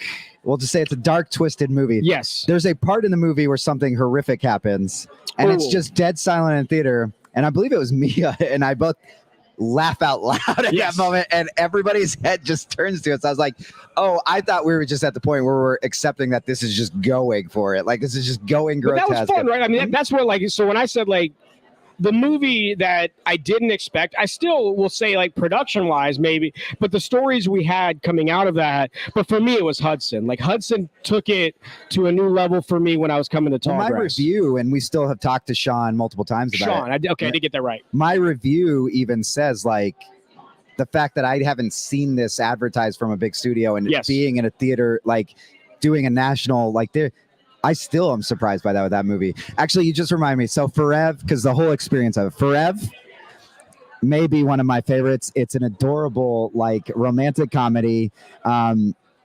Noelle, what's it? She was on Saturday Night Live for a Yes. while. Is in it, and she is fantastic in it. The cast is fun. And we met the filmmakers, and part of what, and this goes back to what we were talking about when Tyler, Aaron, and I were sitting here just a moment ago. And by the way, we do have filmmakers coming. Awesome. Everybody's like, let me grab my bite first. Yeah. Let me grab my Well, headshot first. they got a taco bar, a build your own taco bar. Oh, We can't compete with that right now. Oh, well, I know. We're just going to give in here in a second. Right. But it's like, but anyways, Forever, the two filmmakers came out, and they were a couple, and I ended up connecting with them when I'd go out to California and stuff too. They're great, and they would tell us stories about some of the other things they worked on too, at like the level. Great Tom Cruise story from one of them and stuff. So I watched the movie and just fell in love with it. Like, Yeah. I bought it. It's another one I bought on Blu-ray and just own and love it. It's a good one. I was telling them the story earlier about Worm and how well it did, and how the fact that it's Yep. nowhere to be found. Or actually, you can find it on his YouTube channel for free. It never got distribution, but it's so unique. From the one year where we had like 3 separate movies that got picked up by Tim League's Draft House Films that same year. So we had like A Band Called Death, Mood Indigo. I can't remember the third, like Cheap Thrills or something. I think was it. Like, I can't remember for sure, but it was something like that. It was great.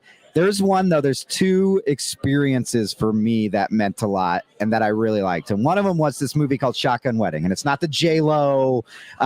Is it Duhamel? Who's the actor in that one? Oh, it's Josh Duhamel, right? Yeah. Yeah. So is it? That's it. So yeah. So that's that. Okay. I'm going to tell that story later because there's somebody more important coming Yes. right now. So I'm going to hand this microphone over to a filmmaker, but I'm going to leave you on a cliffhanger right here. So we're going to transition out right here. We're going You to come bring in there, back yeah. the shotgun wedding story. Oh, wow. How's it going? I'm great. Yes? Yeah. Okay, first question. Hot topic.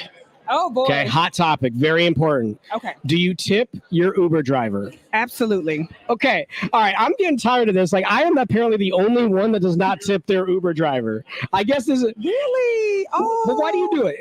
Do you feel pressured to do it because the app tells you, or is it just like a common courtesy that they gave you a ride, so you gave them a tip?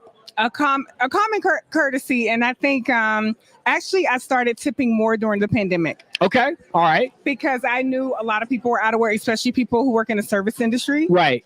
And so I have been blessed enough to continue to work consistently. Okay. So I was like, I'm going to give a little bit more. Gotcha. So you're telling me I'm just a bad person. So I appreciate it. My mind is being changed. So let's talk. So tell us a little bit about yourself, your name, what you're here doing in Tallgrass, and is this your first time here at the Tallgrass Film Festival? It's my first time in Wichita. Okay. All Yeah. right. Good start. Yeah, I'm a filmmaker, a writer-director. I have a short film, Choices, that's screening today, actually. I'm opening up the chocolate milk film. Okay. Awesome. Yeah. And your name? Kamishia Wooten. Awesome. So shorts, right? So you're opening it up. Yep. Are you nervous?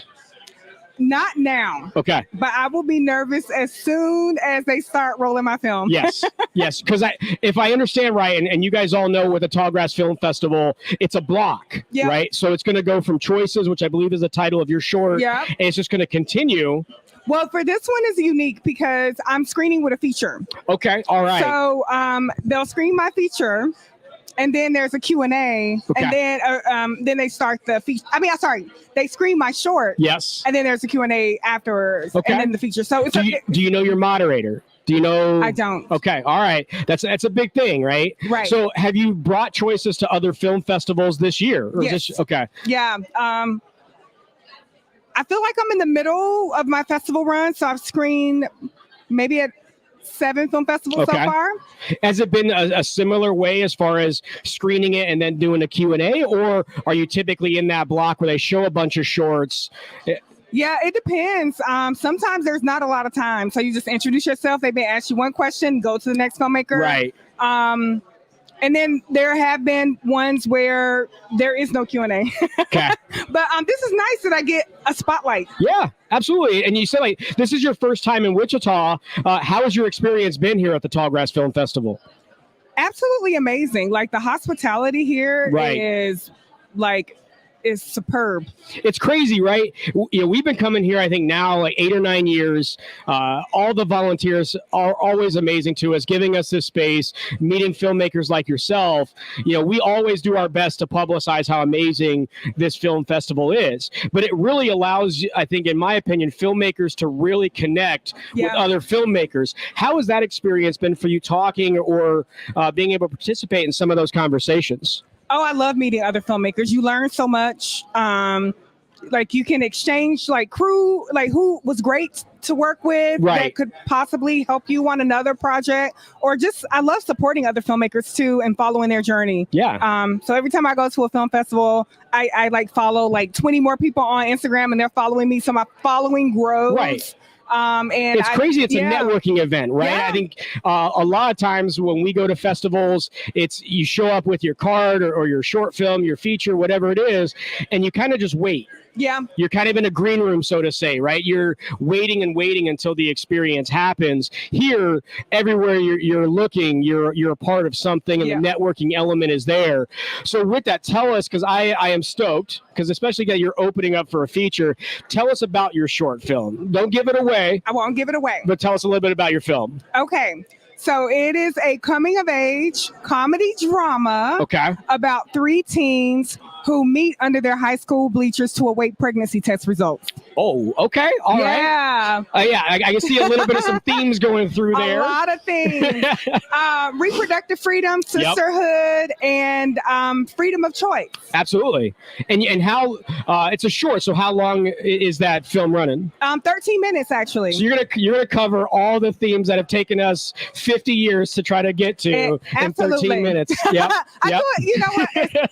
To be honest with you, I shot it way before. Well, I didn't shoot it way before. It was literally at the same time that Roe v. Wade was overturned. Okay. Right before it was overturned, I had no idea. Right. It was going to be overturned when I made this short film. Yeah. And so that obvious. So that was going to be my next question, right? What prompted this type of subject matter? Because it hasn't been told in this way. Okay.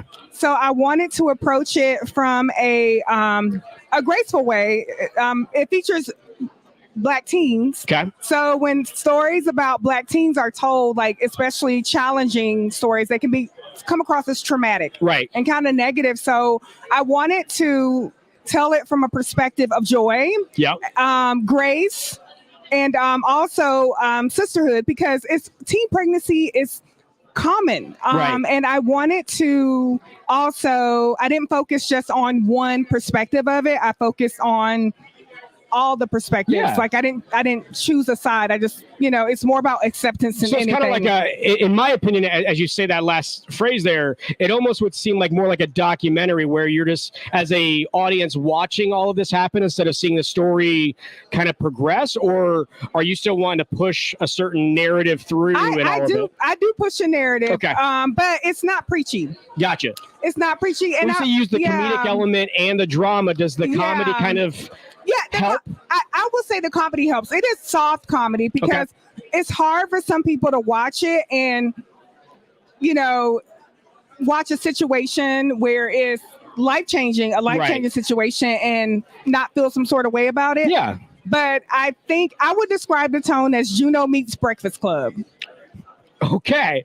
I think that one's got to sit at Juno meets Breakfast Club. Yes. Okay. All right. Yeah. So it's dealing with that, but it also is like your traditional teen archetypes in there. So I did want to play with a teen coming of age. How was it like working with those actors? Were they aware of the subject matter before you cast them, or how did that whole process kind of work out? Well, they were aware of it, but I did do some work with them to try to get their minds there because, you know, they hadn't experienced what the characters had experienced. Right. They knew people. So it was just talking through it and sharing stories like from crew members. But a lot of people share their story. Like this movie, me making this movie made people comfortable coming to me, talking to me about their pregnancy scares or either abortion stories. Because it's not something that people feel comfortable talking about. Yeah. And was that the goal then? Like you've made these runs in the festivals. Has that kind of been the response then? Is the conversation, the dialogue after it has been positive? Yeah, it has been positive. And I do want to remove the stigma away from talking about it because I feel like different situations are more common than what we think. Right. And I feel like if we talk about it more in the open and we remove the judgment from it, people can understand it better. Yeah. And I think the big thing for me, and I'm gonna age myself here. I still remember when 16 and Pregnant came out on TV, right? Then you had Teen Mom, and my argument was always this glorification. It wasn't a narrative that needed to be discussed about reproductive rights or teens going through these life-changing choices. It was, we're going to put a camera in their face and show you all of these things and then do a reunion, and then it's a dramatic element. But going now and seeing these rights being discussed at the national and global level, it's very interesting to see how people can make that into a short film and also convey a certain message. What has been one of your favorite questions from these Q&As? I know you only get like maybe one or two, but what has someone kind of asked you that either surprised you or you weren't expecting that it really affected you? I think I would say the last Q&A I participated in, someone was saying, I'm Christian, but I'm also pro-choice. Okay. And they were asking me, have you gotten any churches on board? And that scared me like crazy. Right. That is a. So I got to the scene. Where were you at? What festival and where was it located? This was actually at the Urban League. The Urban League Los Angeles had a conference and they had a film screening, and so they invited me. So it wasn't necessarily a film festival, but it was almost like a film festival. But, right. But there was a longer Q&A. Gotcha. So I really had answer. I was like sweating bullets. So is this because that's one of my favorite things with filmmakers. You always have like filmmakers that want to talk. Yeah. They want to sell it. They're the salespeople, right? They want this in front of a national audience. Then there's also some that are very humble. They're like, I made something for me. I made this amazing piece. It's something that's special. It's a topic that I really wanted, but I met everybody. We dialogued throughout. We provided a message, but those Q&As are tough. Yeah, and I love that you said about making it for you, because I made it because I wanted something for Black teens that we didn't have. Okay. Like, you know, there's these wonderful movies like Plan B that came out on Hulu. Yep. And I'm Pregnant, which is a very comedic film about a girl who goes to have an abortion, but the judgment is taken away. It's like a road trip movie where they experience teenage things, you know, and you don't judge these girls. But, you know, for Black teens of this generation and of my generation, we didn't have movies like that. Right. Like it was very like what you get on 16 and Pregnant, like some of the sad stories. But it doesn't have to be that way. Yes. Like if you get pregnant as a teen and decide to have a baby, or if you decide to have an abortion, your life does not have to be traumatic. It does not, you know, the experience itself can be traumatic, but life can go on and be great. Yeah, I think that's what and I'll be honest, like when I watched 16 and Pregnant, because it's an interesting thing. The characters on it were also captivating, but the idea is you're waiting for those feel-good moments. The family steps in, they go to college. Right. I think as an adult now, and you're hoping that this doesn't have that negative effect. Right. That we believe in all likelihood that's the direction that it could go. Mhm. But so with that positive, with that experience there, what do you see moving forward with choices? Is this going to stay as a short, or is it going to develop even further? Is there going to be anything else down the road? Yeah, initially it was just going to be a short, but actually it was a part of the Women in Film Google Shorts Lab. And so when I pitched it for the grant, because I got a grant to make it, nice. I made the characters very unique because I wanted it to be like the teen movies that we all know and love. And so they love the characters. Well, you got Juno and Breakfast Club. I think you take two.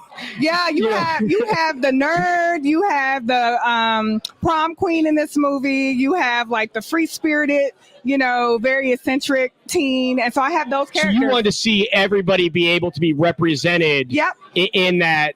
Okay. In that way. So I am developing a longer form of it because people seem to want it. Yeah. And I have fun creating the characters, and I can see like a life beyond the short for them. I think that's and only you can answer this, but I can only give my insight.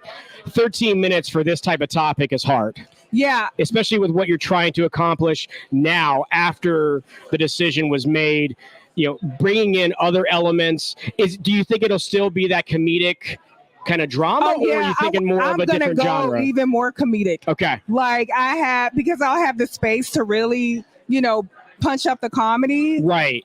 So I'm definitely gonna make it funnier. Yeah. Well, awesome. Well, we will let you get to it. I took a little bit of nerves away before your Q&A later. I know. I love this. I love even the opener. Yes. Right. That's my go-to. Yeah. Like what we do. We're Project Nerd. Most people are affiliated with us through Tallgrass, but you've had so many interviews, I'm sure, so many Q&As. What we all felt, and more specific to me, is I want to ask questions that I know that I want an answer to. Starting off with that one, but now you made me feel bad. So just so you know, I feel like a bad person. My Lyft driver from this morning, though, will be very happy when I tip him. So, but go ahead and give us your details. Tell us right in that barrel of that camera, your name again, your film, and then more importantly, where can this potentially be later down the road? Oh, awesome. Okay, so I'm Kamisha Wooten. You can follow me on Instagram at Camrock06, KAMROCK06. My film is Choices. It's screening today at 4 p.m. at the Niche Theater here at Tallgrass. You also can catch it on streaming through the festival site. I am screening next at the Silicon Valley Film Festival in San Jose, and I'm also screening at the Chicago International Children's Film Festival in November. And also, you can check me out on my website, KamishaWooten.com, and then there's a page there for Choices where you can see the trailer. You can follow our journey, as well as contact information for me. And future feature film. And future feature films, yes. Awesome. Well, thank you so much. Thank you so much. It was great. Amazing. Yes. Okay. Yeah. What do we got next? Okay. Cool. What's going on, man? I'm Kerry. Austin, nice to meet you, man. Nice to meet you too. Get comfy. Oh, we're gonna get comfy today. This is great. How you feeling? I'm feeling good. Did you go to the gala last night? Yeah, I did. And okay, that's why the beanie's on. And then I hit the after party after. Okay, so we're gonna keep this short, make it easy on you, right? All right. My first question, always. I don't know if you heard my first question earlier. Do you tip your Uber driver? Ooh, it depends. Okay, good. Not just a straight answer. I like this. Yeah. Why does it depend? I think for one, the Uber charges are significantly more nowadays. Okay. Back in the day, I used to tip every time, but now I think a lot of fees are built in. But if they're really awesome and personable and chat with you, and I usually try to tip. So you like that? So you like that element of like actually like interacting and making it personal on your ride? Sometimes, like if I would have got an Uber here and I wouldn't have wanted to talk, so maybe I would have tipped them for not talking to me. I like it. I've been getting mixed. Like it seems like everybody is all about tipping. I still don't know why I'm the only one, but I love starting there. So Austin, right? Yes. Tell us about what you're here in Tallgrass to promote. Yeah, so I'm the producer of Headcount, one of the producers, and it is a neo-Western thriller that showed up for yesterday. It's a narrative feature film. How is it? How was it received? It's been received really well. The crowd was a little lacking yesterday because the time, or just the block that it was in. I'm not really sure. Okay. I think with festivals, it's hard to tell. Yeah. But we have. I think this is the only festival that we got in. I think one of those issues is that we had distribution early on in the filmmaking process. Okay. And festivals are, traditionally to get distribution, Correct. to get your name out there. Yeah. So I think people are, for some reason, seem less interested in a film that's got distribution. Yeah, well, that's an interesting element. Like I think for our audience and what we've seen here at Tallgrass, it brings in a lot of those blends. But you really think like that element could kind of get other festivals kind of not liking that particular. Absolutely, I would never throw any festivals under the bus, but there's festivals that we should have been in and we weren't. Yeah, and we got feedback from people that attended those festivals, and from those people, I didn't see it, so I can't speak for myself, but our film should have been in some of those festivals, but it's fine. This festival is amazing, and we're really happy. Have you been here at Tallgrass Film Festival This before? is my first time, and it has done nothing but impress. And more specifically to me, I love this festival. We get the opportunity to go to a lot. We have said from day one since we've been here many years ago, what they do and the vehicle they do it in with these amazing volunteers and all the people that make this festival go, it's crazy. Why is this your first one though? Is it just because it got accepted, or is this the first I haven't been to a lot of festivals, period. Gotcha. I think this is my 10th feature that I've worked on, and I've worked in a variety of departments. I've been a first AD, a UPM, I've been a second AD, a PA, and I've worked on in a spectrum of different positions, and this is the first one that I was really a part of from the development all the way to the end. Yeah, you said you produced it, right? Yeah. So what is that process like when you've got the experience, you've done a lot on features or movies, and now you go into the producer role? Yeah. Right. What is that role like? What are you doing maybe different, or what is your primary thing that you're trying to do day in and day out for this film? So for this film specifically, I work with the Burkhart brothers, who are the directors. They're incredibly talented, wonderful humans. And they had this high concept horror film that they've been trying to make since 2016, but two brothers from Kansas, first time directors, to get the amount of money they needed to make that film correctly, it just wasn't happening. Gotcha. So we were constantly hearing no, we were constantly hearing, we love this film, but there's no way we can give you this money. So then I talked to a couple of my producer friends in Chicago, which is where I've worked predominantly. And we had a discussion, and we decided they just need to write something smaller, a smaller budget film that they can make so that they can have as a calling card. So when it gets distribution, which it has, and starts doing well on the streamers, then we can go to bigger investors. So I convinced them to write something smaller. They wrote Headcount based off of a short film that they made in 2015. Okay. And then I just was the hard charger. And I think for some of these films, you have to have that person that's going to be the first to go through the wall and get bloody. Yeah. Well, but it starts in your case, like you're saying, you have to be able to get them to change their perspective or change their design of what they initially had. So tell us a little bit about Headcount. I heard maybe it's a little horror related, or is it a different? No, so it's, I would call it a genre bender, but it's a neo-Western thriller. It's about a guy, the main character's Cat, played by Aaron Jacobinko. And he has a gun to his head. It starts out at the beginning with the gun to his head, and it's a revolver, a 6-shooter, and he's trying to remember how many bullets are left in the chamber so he can try to get out of the situation. Okay. And then for each bullet, it breaks off. This is like the opening scene. Yep. You open up, and he's got a gun to his head, and he's like, how many bullets are left in there? And then it breaks off into basically a short story for every bullet. So a little vignette, and then it just goes back and forth, kind of it's got that Memento vibe. Yeah. They're really inspired by the Coen brothers and Shane Black, so it's got a lot of those elements as well. And what's the runtime on it? You said it's a shorter one. It's 80 minutes. Okay. Yeah, all right. It's a so feature. Not really short. No, it's a feature. Okay, good. Okay. It's based off of a short. Understood. Yes. Yeah. So I can see is it? I mean, you've traveled. You obviously mentioned the story about distribution. Do you find that certain audience kind of get hooked initially, and then they start understanding the story, or what do you think the audience is kind of expecting versus what reality is setting in throughout the film? I think there's a lot of curve. Sorry to cut you out. Yeah, no good. I think there's a lot of curveballs. I think there's some like dry humor that hits really nicely. I think this is our 4th showing. We did like a secret showing for like the sound design people. They got a place in Lawrence, Kansas, and we watched it. And then we did the world premiere at Screenland in Kansas City.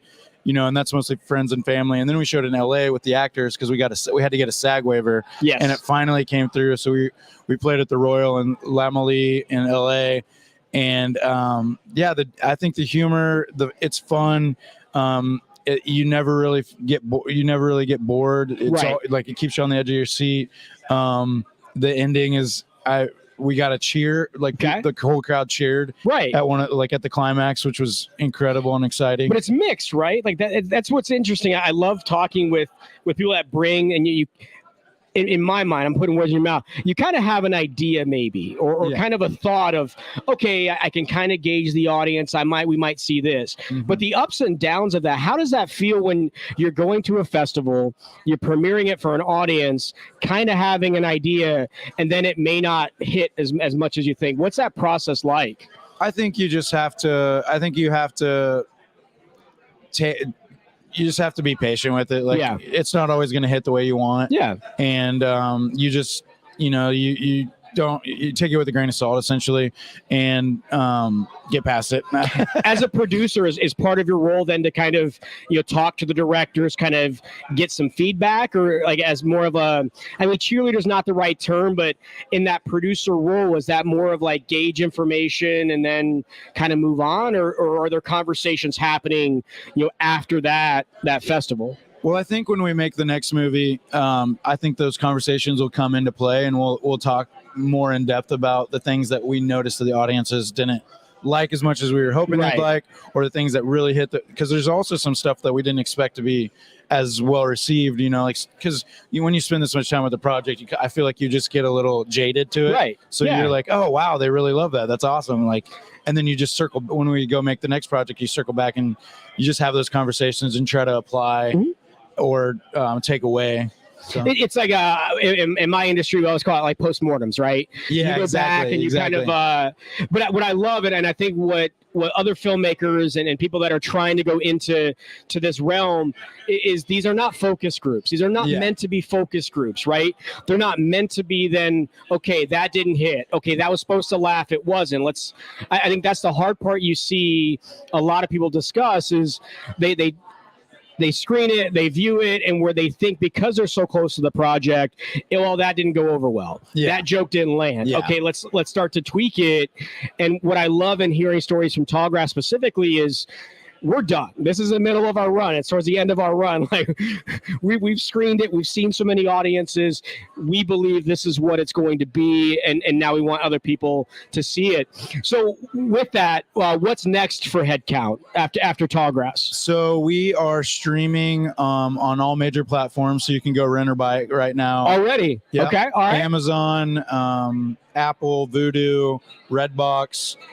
I should have a list in front of me, but like anything that you want to watch it on, you can go find it. If you have an internet connection with a TV, I'm sure if you type it in there. But we'll let you jump out of here. You got a lot going on. Write down that barrel, your name, what you worked on, and if you just want to let us know what we can see next from you, we'll be happy to hear that. Yeah, I really appreciate your time. Thank you guys for doing this. I think it's really it helps us a lot. Yeah, it helps all the filmmakers a lot.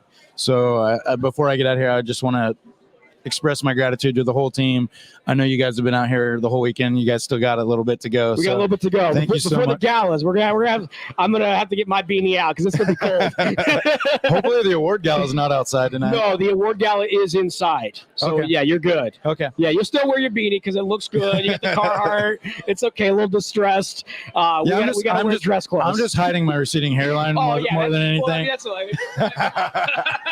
I mean, I grew out the back, but it's like naturally turning into a mullet. Yes. It's just the Kentucky waterfall, the Mississippi slide. Is that what it's called, the Kentucky waterfall? So that was, I'm a big golf guy. Okay. So the Ryder Cup was last weekend, and they all had Kentucky waterfalls. Oh, okay. Was specifically what they brought in.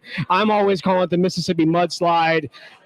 I mean, every, I think, southern state has probably has their way of and saying I'm sure it. depending on how much hair you cut off, it's probably got different terms. So, Well, again, thank you so much. Absolutely. We appreciate I'm you gonna get out stopping here to go see another screening at 1:00. But you just right down the barrel. right down the barrel. So first of all, thanks to everybody for tuning in. My name is Austin Wagner. I am producer of Headcount. It is a neo-Western thriller. You can find it on Amazon, Apple, Vudu, anywhere you find your podcast.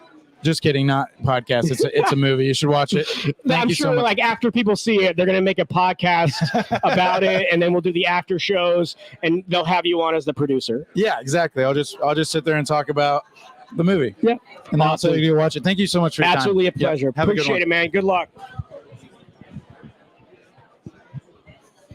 I really want to see that now. Which one was that one? That was Head Count. Head count. Okay. But the opening scene got me. It opens with a guy with a gun to his head. It's a revolver. And basically the movie is done through all of the bullets that had already been shot. I believe you use the term vignettes, which I always appreciate that term. Like so shorts collected. Well, Yeah. vignettes for me is a wrestling term. I've always been a huge fan of wrestling. Vignette for me is what you put on salad. Oh yeah, vinaigrette, yeah. my bad. No. I think Vinaigrette. it's. But vignettes are those little like things that they do where they shoot like a promo before, and then they show it right before like the wrestling match. So 2013 Shotgun Wedding. Yes, I love it. Coming back for anybody that's joined us recently, we're talking about memorable films at Tallgrass Film Festival. His name was Danny Rowe. He's the director of it. He's best known. He was the showrunner for Big Brother, that reality show. And he does a bunch of like the Backstreet Boys and Nick Carter music videos. He's a big music, like a lot of directors are nowadays. Like our Academy Award winning directors, Daniels, who directed Turn Down for What, now have the Best Picture Oscar. I think the best director too is what they want. Anyways, it is a few TV faces you'll recognize, like not Scully, but what's the other one from Brooklyn Nine-Nine is in there? Dirk Blocker, right? I think is his real name. No, not Dirk Blocker, the other one. It's like Joel McKinnon Miller or something. Whatever. Oh yeah. And a guy from Mad Men and stuff.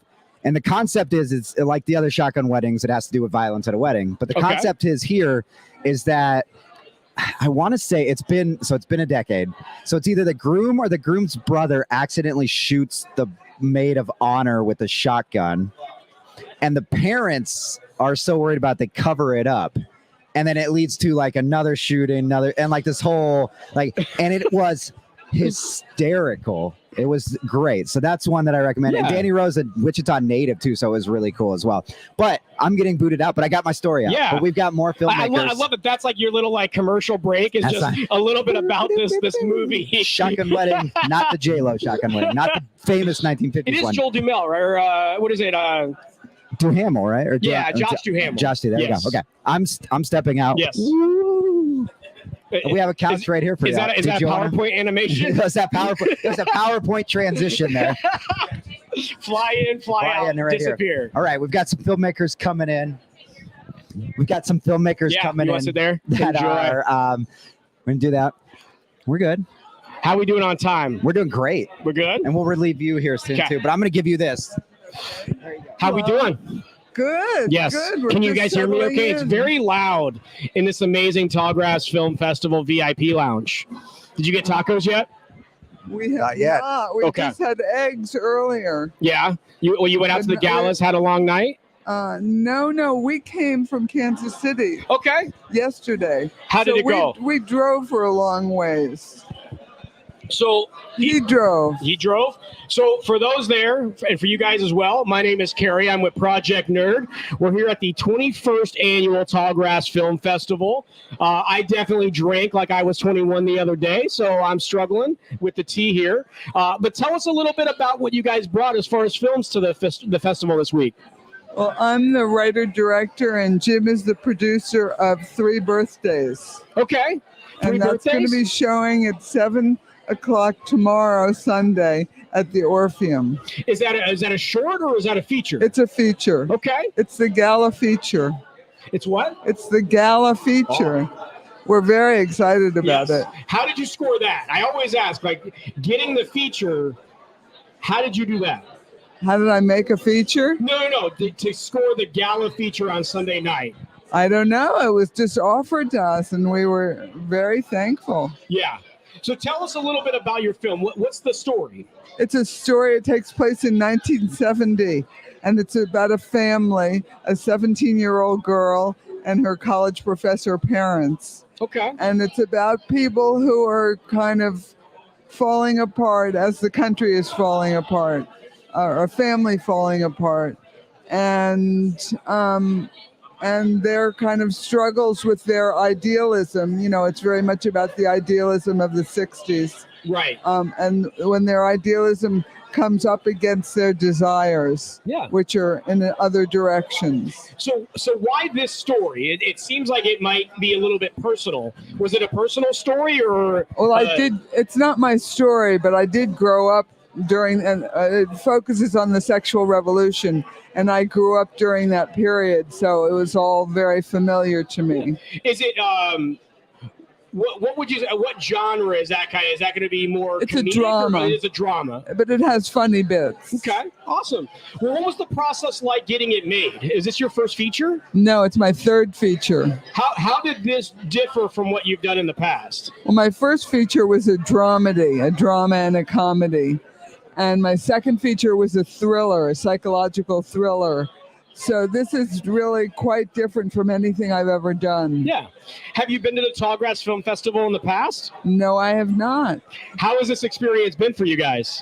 Oh, we just got here, but do you want to say something? Well, we flew to Kansas. We flew to Kansas City and then drove through the incredible landscape of the prairie. Yes. We passed the I forget the name of it. There's a area where you can stop, pull off the highway, and look at the last remaining prairie. Yeah. Very, very wonderful. Yeah.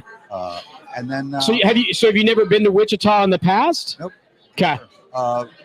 I'd driven through Kansas at night on the way to California. So Yeah, I was like that. That's I think most of our experiences driving through Kansas at night. So And I've never been to Kansas before.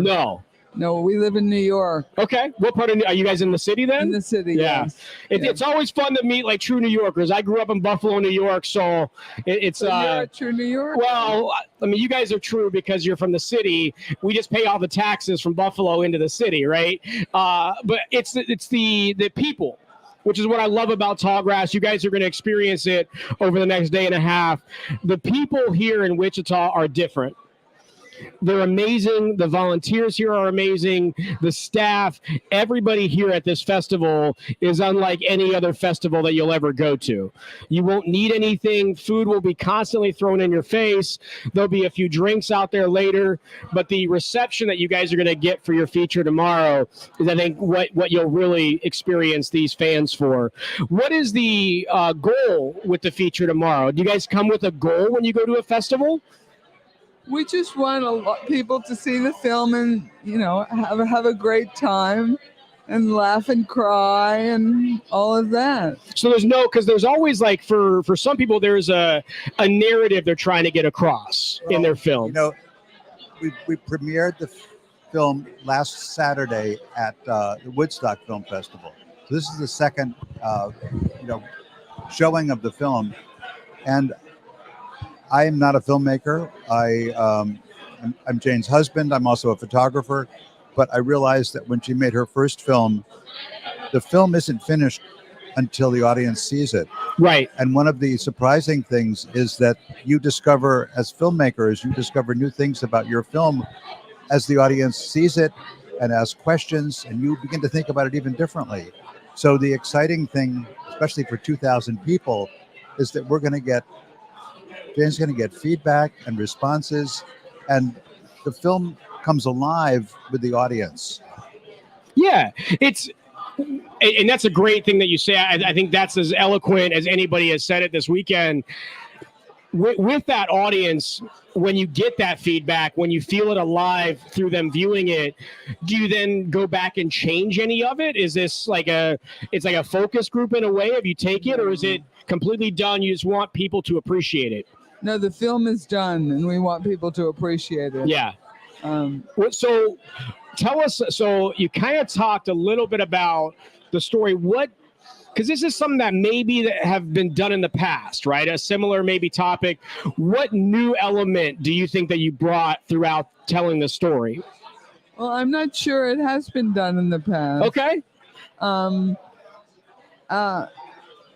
It's done. It has an unusual structure. It's in 3 parts, and each part is a different character's birthday. Okay. And whoever's birthday it is the point of view for that part of the film. And then are all 3 on the same day? No, there are 3 different birthdays. Okay. So there are 3 days that we see. So then you got to change the whole scene then, right? Like a different setting, a different time period, or is it pretty close together? It's all within 2 months. Okay.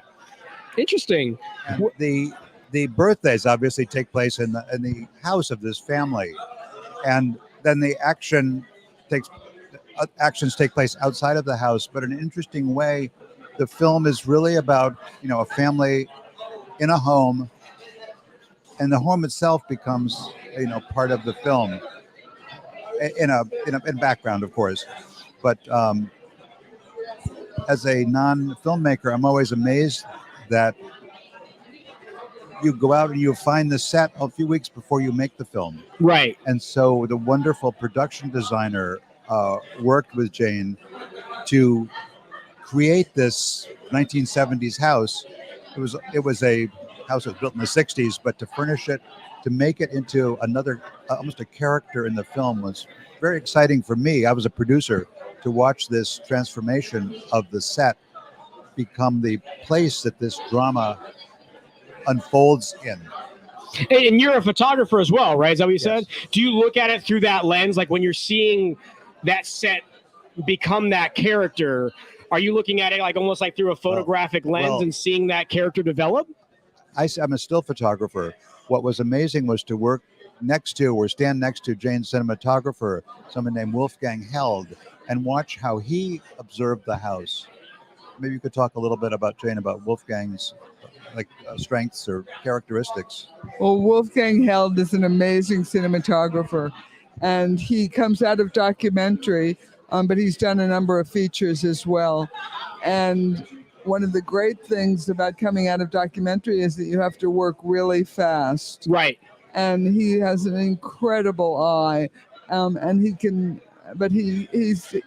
go get in there, and we made the film in 18 days. Okay. And we just did it, and we didn't have to do any reshoots or anything. Really? It all came together.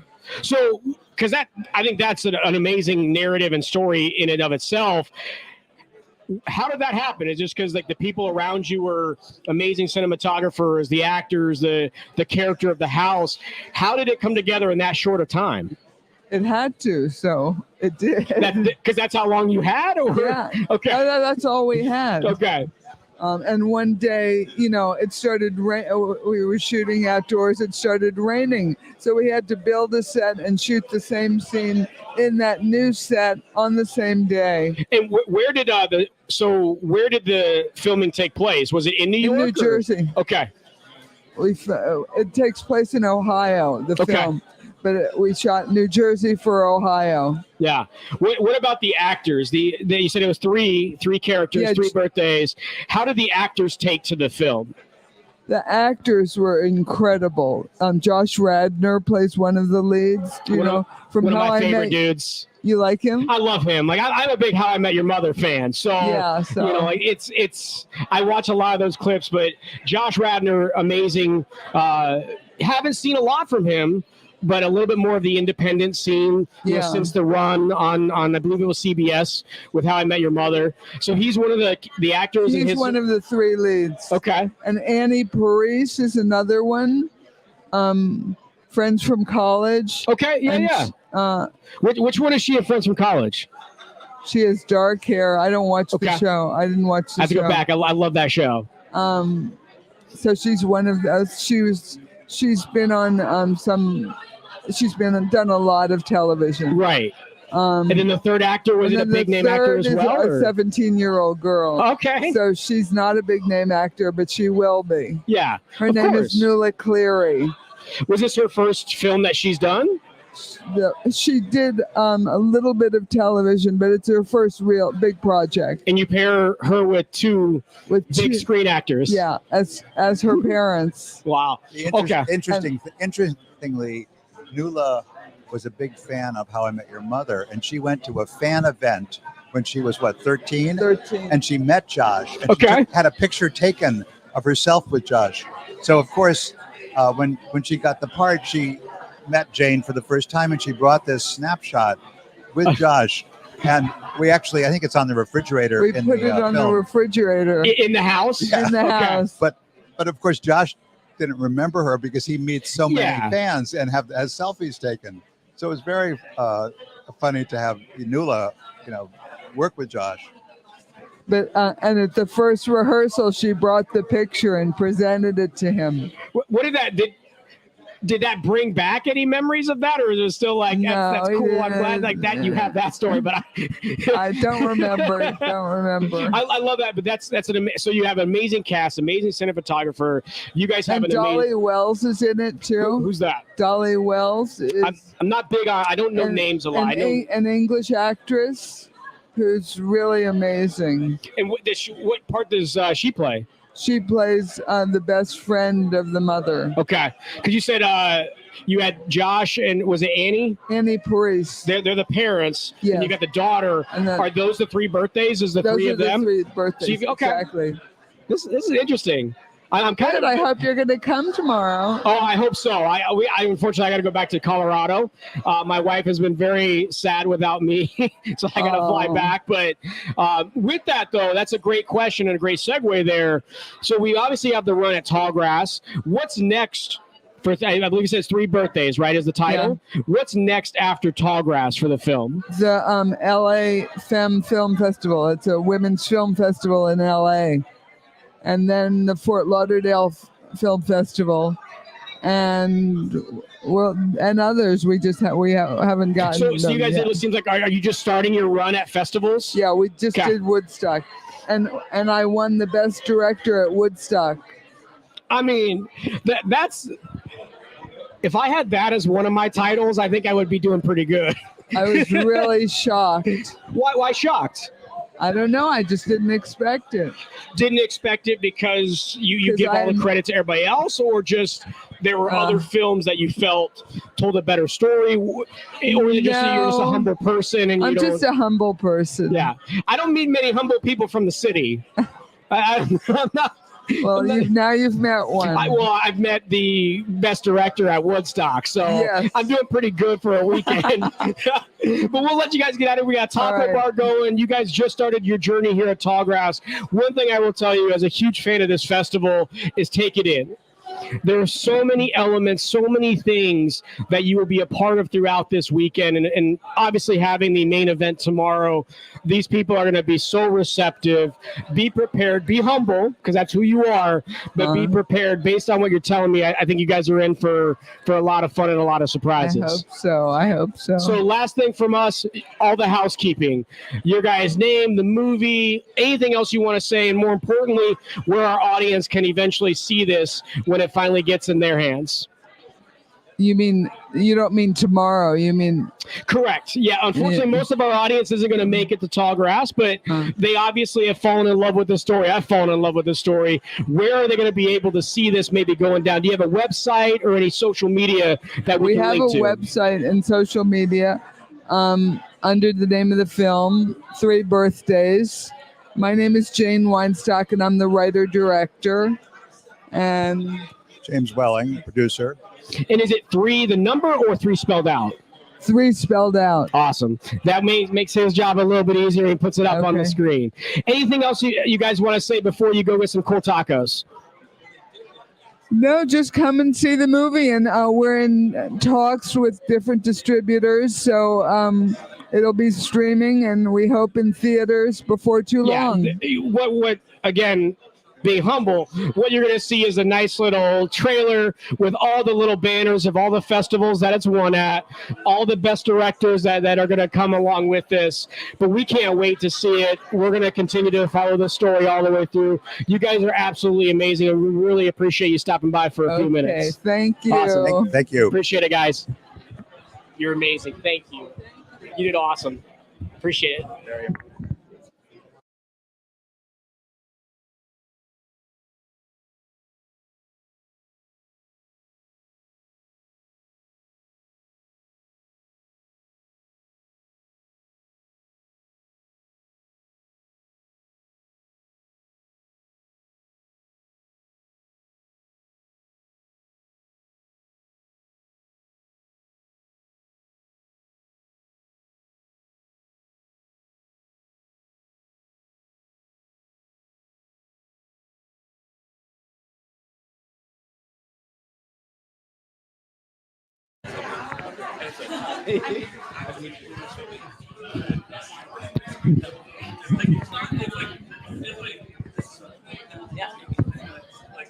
Tap, tap.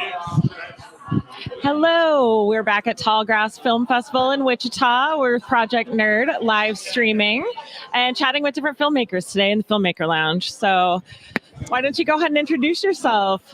Yeah, my name is Chris Bailey. I'm the director and producer of I Am Brianna Jade.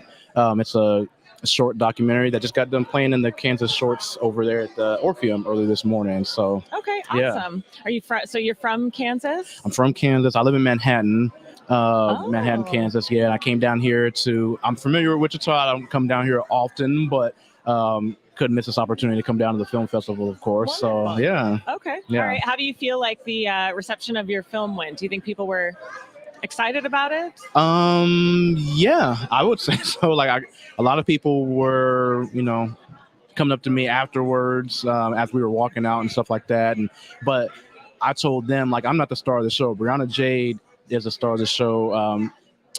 She is gay. She does drag out in usually down at XY Bar, usually here in Wichita. Oh, But okay. she lives in Junction, and so she was the star of the show. I was trying to deflect all the people to go talk to her, but I think the reception was pretty good. So yeah. Okay. So without, giving away all of the plot of the story, do you want to give a little bit about what you Yeah.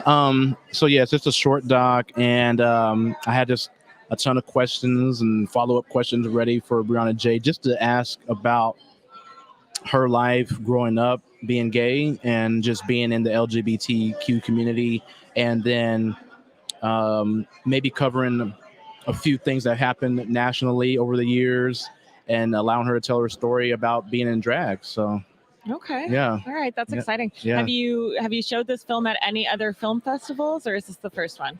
I've shown it at a few others. I want to say maybe 5 or 6, maybe. Okay. And I've submitted it to maybe 12 film festivals, but I want to say maybe 6 or so. About half of those accepted them.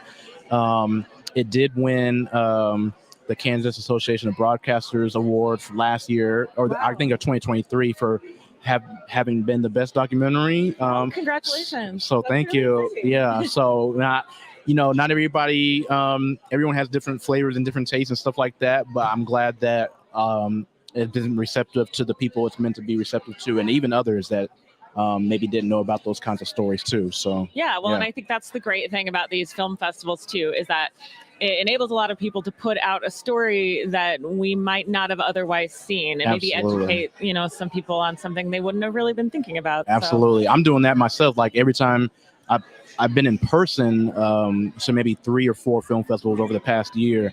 And I always try to go see other films too, so I can learn from them. I love, I recently got a film minor actually at Washburn in Topeka, Kansas. And I told my professor, I can't watch film anymore because I know too much. So I'll be watching film oh, they did that with the cinematography. They did this, that, and the other, You're so too critical. You're analyzing every part. You can't just enjoy I it. want to enjoy it so bad, but sometimes I just get caught and be like, oh, I love what they did with the dolly movement there and this, that, and the other, so yeah. I don't know. But in some ways too, I mean, that can almost make you enjoy the film more because you notice things Exactly. that other people wouldn't notice. Exactly. So that's fun. Yeah. That's awesome. Absolutely. So do you have any other projects that you're working on? Not in here, up here in my head, I have a ton of projects that I want to work on. But as far as anything that I'm working on right now, everything's just conceptual right now. I did this short doc as part of a class project. And it was started off as a class project, and then my professor was saying, "Hey, you need to continue on with this." And I was like, "All right." And but I actually want to focus more on narrative, fiction. But I might have a little niche in short documentaries. I don't know. So if I do short documentaries, I want to highlight voices that don't get a chance to usually be in short docs. So I want to focus on marginalized groups as much as possible. Women, unfortunately, are a marginalized group when it comes to just the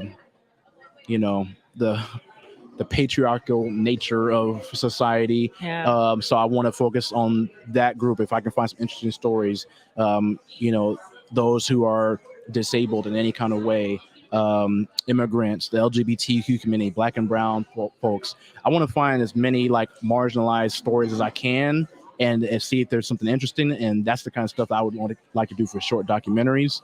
But when it comes to like fiction stuff, I have just a ton of little short narrative ideas up here. I just got to put them to paper one day. So and you can do both. I mean, you can always make both kinds of films. If you find that you're good at short documentaries, and I think that's great. I mean, I think and you can do your creative outlets absolutely on the side as well. Absolutely, so, that's awesome. That's really wonderful. I like the idea of focusing on marginalized communities and groups of people. I think that's one of the nice things about film. Absolutely. Is that we can highlight things in society that maybe absolutely we're not always looking at directly. So. That gets me. That's what I'm interested in just personally. And I was always told, if you're going to do like film, do stuff that you're actually interested in personally. Don't just do stuff that you're doing to try to copy or emulate anybody else. Like, do stuff that interests you, and those kinds of hidden stories always interest me. So well, and I think too that the passion shows through. Yeah. When you make something that you are passionate about, it comes through. Absolutely. And we've all watched things where you can tell that there wasn't that passion there. It's just a story. It's just a story, right? Absolutely. You want to make people feel what you're feeling. Absolutely. So. Yeah, you're right. Yeah. How do you did any of the other film festivals, or any of them LGBTQ targeted, or any specific festivals aimed at that? Yeah, there's been a few. Off the top of my head, I can't remember all the names of them, but I know I did target some of those film festivals. There's one out in Maryland where I got accepted to be shown out. It's called the Utopia Film Festival. So that's going to be out in Greenbelt, Maryland in like 2 weeks, and I can't make it out there. I'm kind of landlocked over here in Manhattan. But that's showing. I think that's mostly an LGBTQ film festival, and there's a few others that have taken mine as well. So just off the top of my head, I can't remember, but yeah.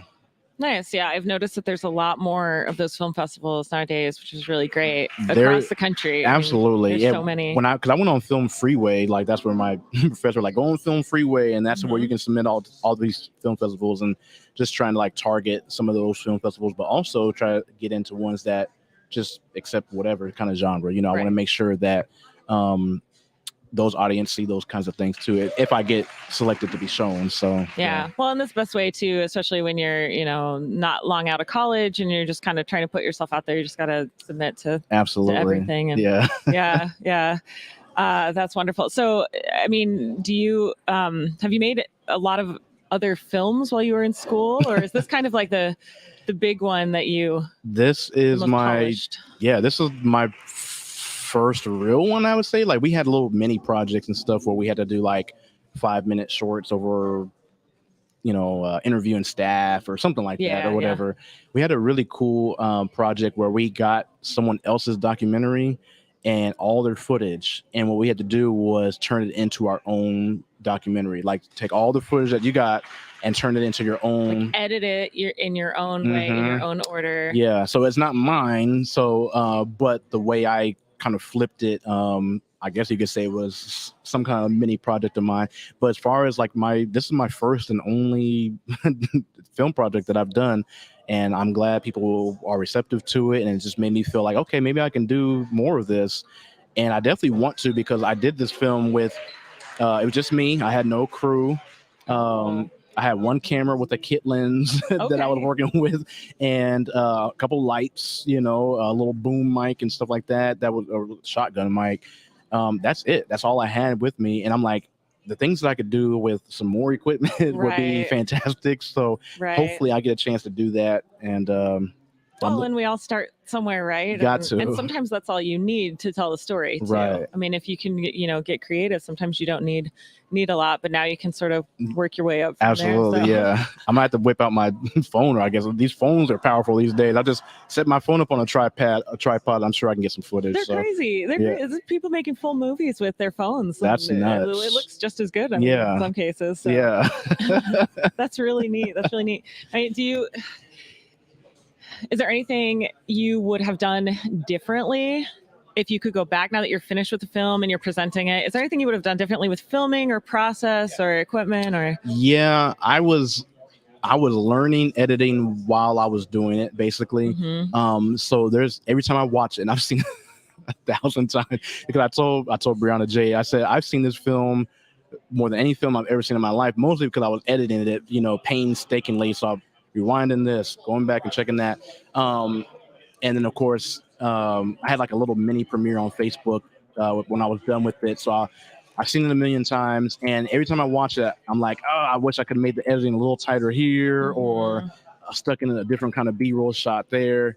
So those are the kind of things I look at. I'm unfortunately a perfectionist, and so I look at everything. It's like, if it's not perfect, I'm so mad at myself. Oh, but I'm sure most of the people that are at this film festival are the same with their work too. Yeah, So. absolutely. So yeah, those are things, just tiny things. They're not glaring things. I would have never submitted it if they were glaring issues. Of course. But they're just tiny things that I notice that maybe someone else doesn't, that just drive me nuts. So I would go back and just spend more time editing, probably. Yeah, just polish it up a bit. Well, it's a learning process. So Absolutely. That's really exciting. How does Brianna feel about the film, the finished product, and the? She loves it. I said, you're the star here, and I'm just happy because she's been through a lot. Like in the middle of us doing the filming, her mother died. Oh my God. Yeah, passed away from Alzheimer,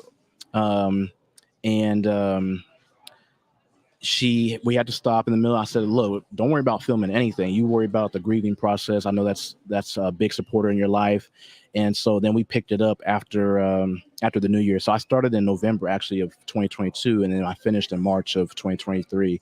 And but she loves it, and it's kind of like a tribute to her mom a little bit, and the community loves it. That's what's important to me too, is that her community loves it.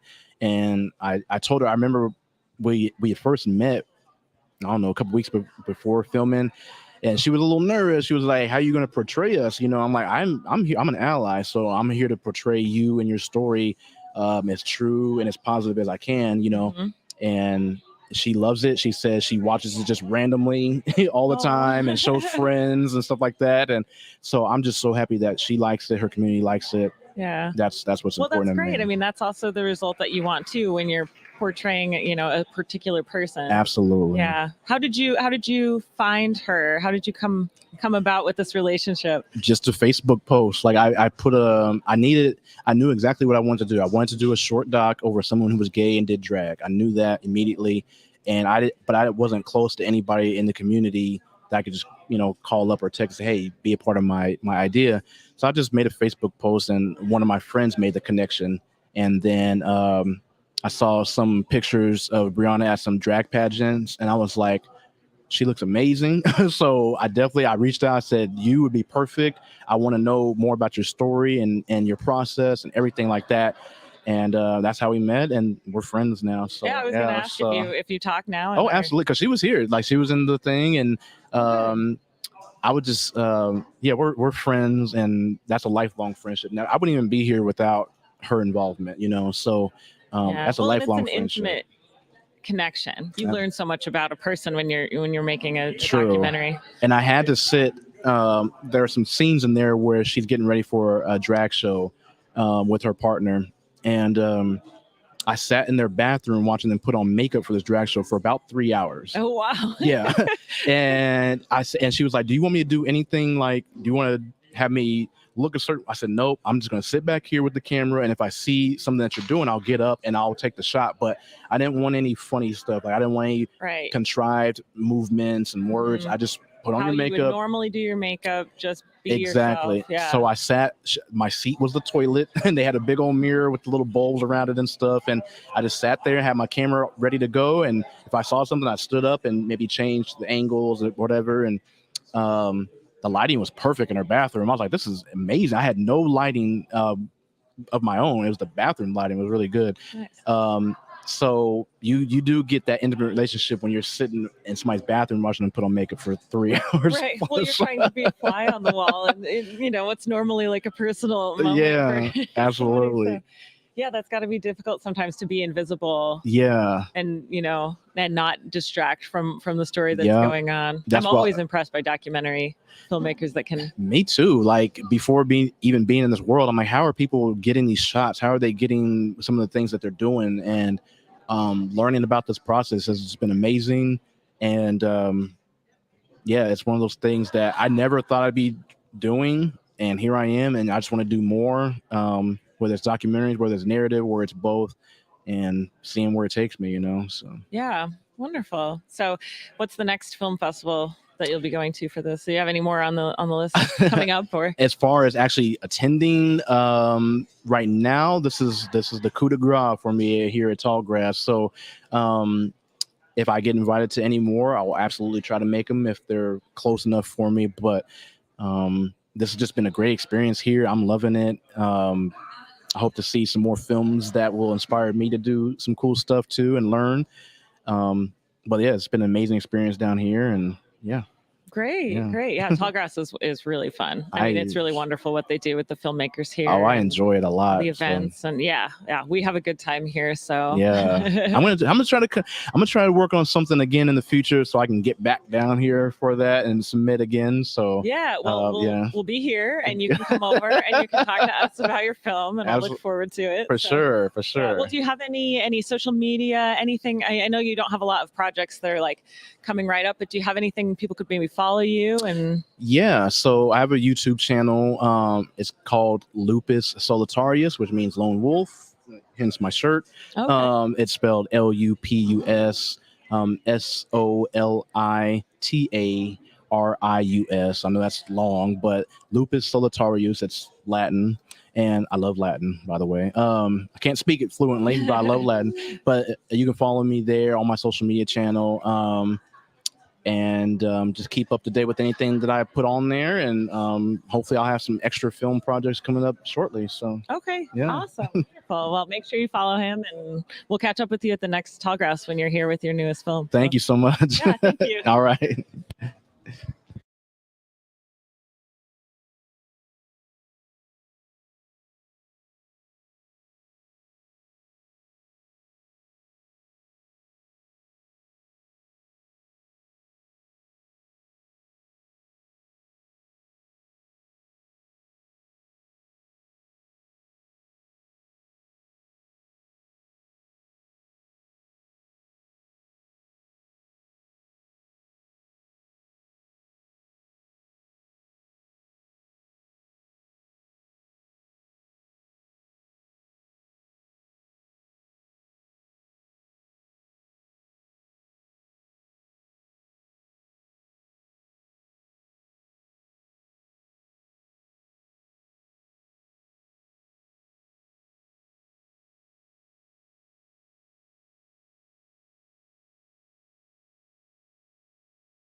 All right, we're back at Tallgrass Film Festival interviewing some filmmakers here in the lounge.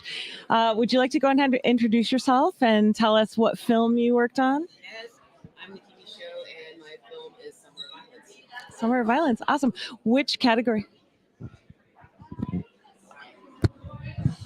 Can we start again? Introduce yourself and tell us what film you worked on. Hey, I'm Nikki Michaud, and I'm the writer-director of Summer of Violence. Great. And which category did you submit your film? Oh, narrative feature.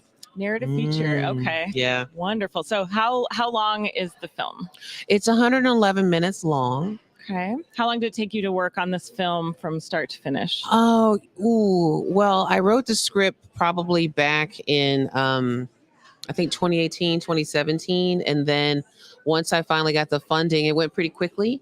You know, we prepped for about a month, and then we shot for about 19 days.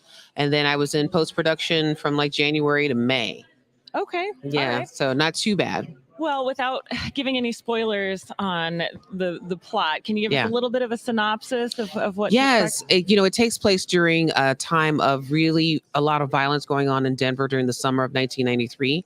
It's about a young woman who just graduates college who decides to not go to law school to pursue poetry, much to the chagrin of her father, who disowns her. So she ends up out on her own in Denver trying to make her way while all of this is happening around her. Wow. Okay. That's an interesting. You like that one? Plot. No, you got to watch it. That's a little sparkle. Yeah, you're like, I might have to check out this movie. Yes, yes, you might. Well, I'm from the Denver area too. Shut up! I didn't know that. I came out here from Denver, so now. Well, I went to see you Boulder. I went to see Boulder also. When did you go? That is crazy. So so it was all based on a summer that I stayed in Denver, the summer of '93. I was tired of Boulder. I wanted to go be in Denver, and I didn't want to go back home to Texas. So I stayed in Denver for the summer, and it just happened to be the summer of violence. It was just a lot of murders going on, a lot of gun violence, and to be honest, it was pretty scary living in it, but it was also scary how the city reacted because the whole summer of violence and they were all worried about it, and the police were cracking down. So it was like really challenging on both ends. Right. And I always wanted to talk about what it was like, but I didn't want to make a political movie. I wanted to make a movie about a woman trying to find her way. Right. Because focus on a character. Exactly. Yeah, it wasn't really about that. It's about because violence happens every day. Right. On every corner, and people are having to live through it. And it's about the people. It's about us having to get through these types of situations that are happening just way too much. Yeah. Interesting. Okay. Now I'm definitely on board. I want to. Summerofviolence.com, baby. I'm from Houston. Yeah. So my husband so is crazy. Yeah. This is from Texas. Yeah, I went to see you Boulder. So are we having? The game's tonight at 6:30, 3:30 Eastern time or something. 6:30 Eastern. He's got it on his. I'm like, I gotta get off the. I think I gotta set my thing to record. We are going way left, and this. I like it. Yeah. So no, I cannot wait to watch the game. I've been having so much fun. It's like so fun.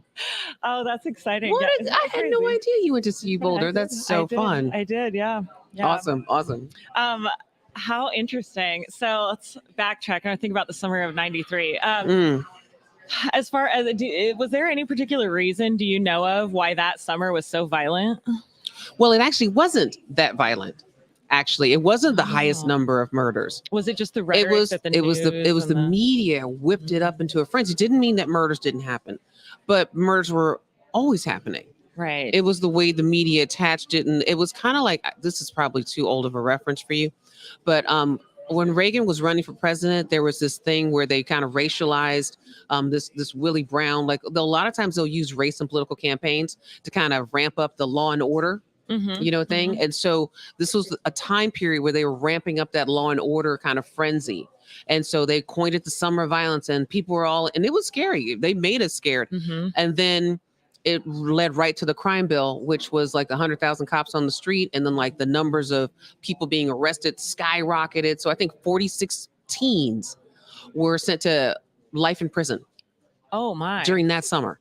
Wow. Crazy, right? Now, all the violence, but did violence get curbed? I mean, we have more gun violence than ever. Right. It didn't. No. So the point of it was about kind of the hysteria It exacerbates and the situation. violence. I mean, it's like all of it. I mean, because the murders that are happening are tragic, but also so is the hysteria, because then now people become targets of the state. Right. So then you have another form of violence. And the whole point was, as a Black person living in this, you're kind of squeezed in the middle. Right. And what's that like? And then as a woman, a lot of times you're not really a part of that narrative, but you're like affected by every single part of it. You know, absolutely. every single part of it. And I feel so much that sometimes we as women are overlooked. And that's why I wanted her to be the center. And no, it's not about the gangs. It's about her. Right. And it's about her point of view of it, because it's not, Boys in the Hood or Menace to Society. It's about a woman living in these times. Right. Her experience. Dealing with everything going on around. Dealing with it. And what does it look like for her? What does it feel like for her? And how does it impact her? Because I wanted to give a voice to any woman who feels like, their trauma doesn't matter, or it's not as important, or, and also I wanted to point out that you don't actually have to be a victim of gun violence to be a victim of gun violence. Yes.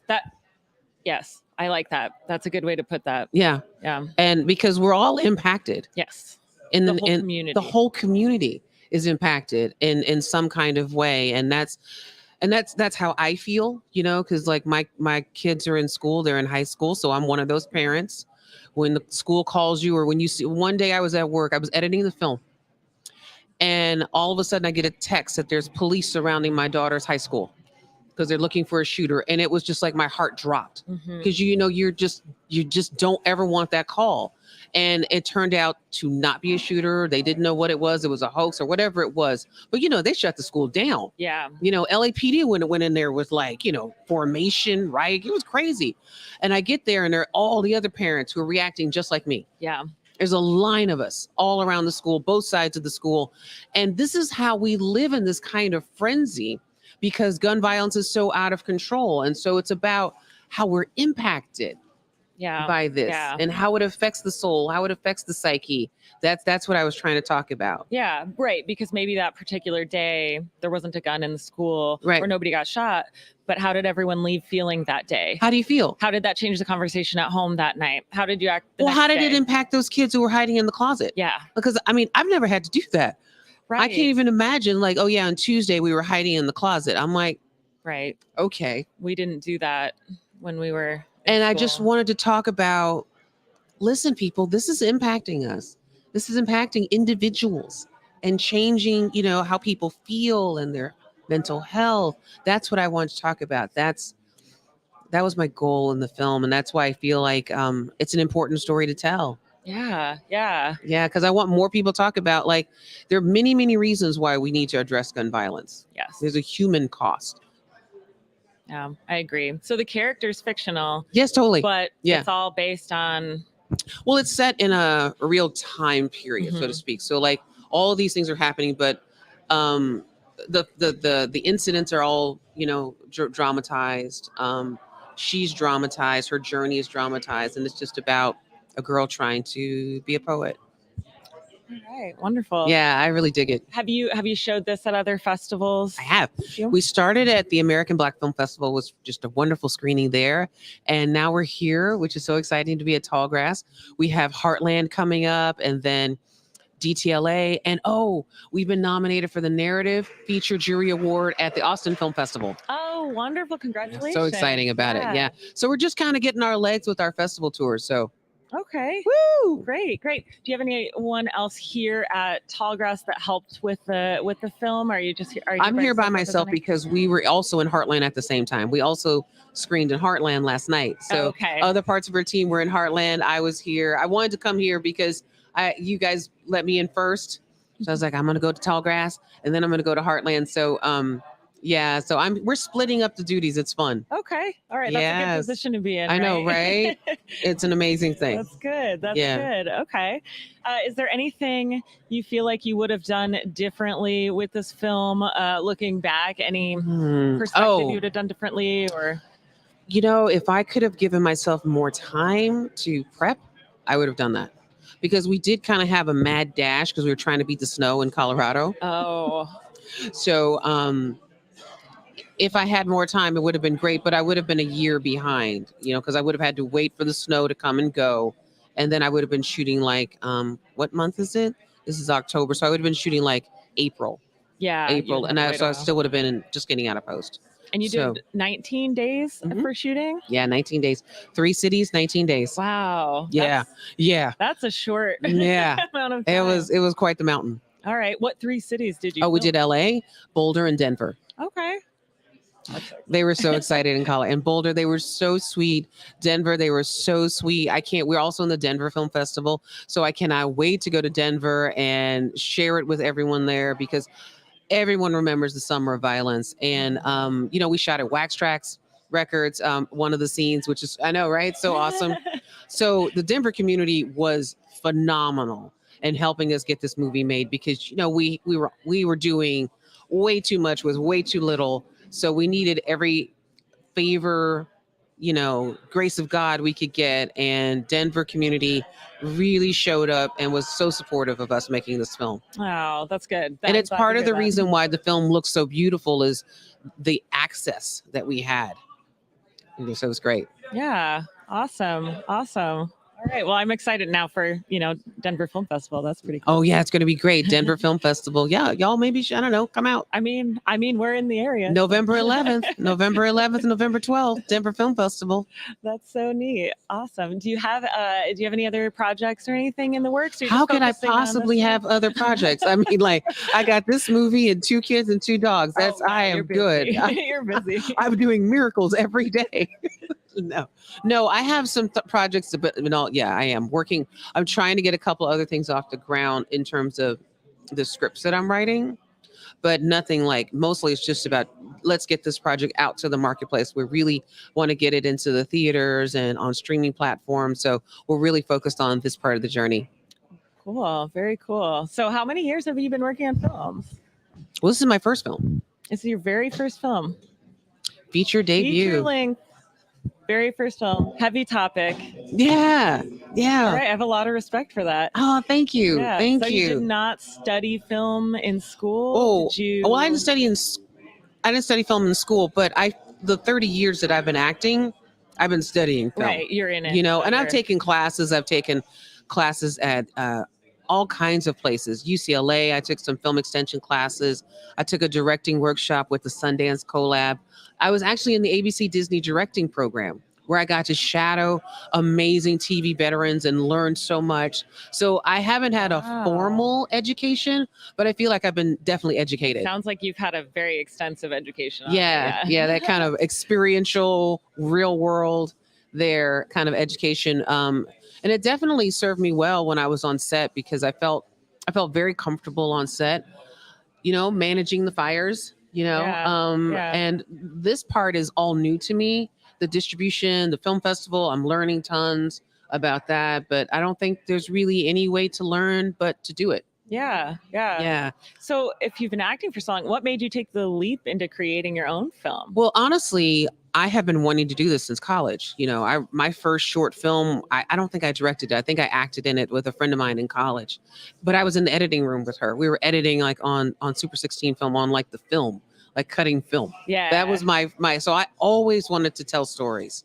It just took me a while to get here. Once I got to Hollywood, it just was like, oh, go left, go right. Oh, this isn't the right road. Okay, hold on. So it just took so long. It just took so long to be able to make it happen. So I'm really grateful for the people who believed in me, stepping up and supporting, because I wouldn't be here without them.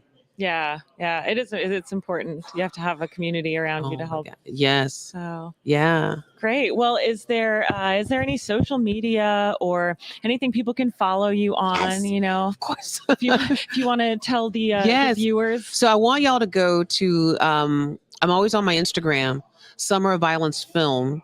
And there you can click the button to sign up on our mailing list. So just follow us there, sign up on our mailing list, and you'll get all the updates. That's like the easiest thing to do. Or you can go to our website, which is www.summerofviolence.com. Great. Yeah. All right. And remind us your name and the name of your film. Oh, I'm Nikki Michaud, and my film is Summer of Violence. Cool. Well, thank you. Will you be at the awards ceremony this evening? And I'm getting on a plane. You're leaving? There's an awards ceremony this evening? Yeah. Well, y'all have to let me know if anything, if I get lucky. If you win, we'll let you know. Will somebody text me? That will be the awards ceremony. Can someone this please evening. text me if I get? I've never won anything in my whole life. I would love to win. Oh, You know, I always feel like I'm going to win the lottery one day because I'm always applying and not winning. I'm like, one day. That you means just I'm need to win once, big. just You $1 don't have to billion win multiple times. Powerball. It's Just all once. good. Okay. All right. Well, we'll let you get back to the film festival. Thank you you so much for sitting down with Oh, us. and thank talking you. About your film. Good luck.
All right. Join me.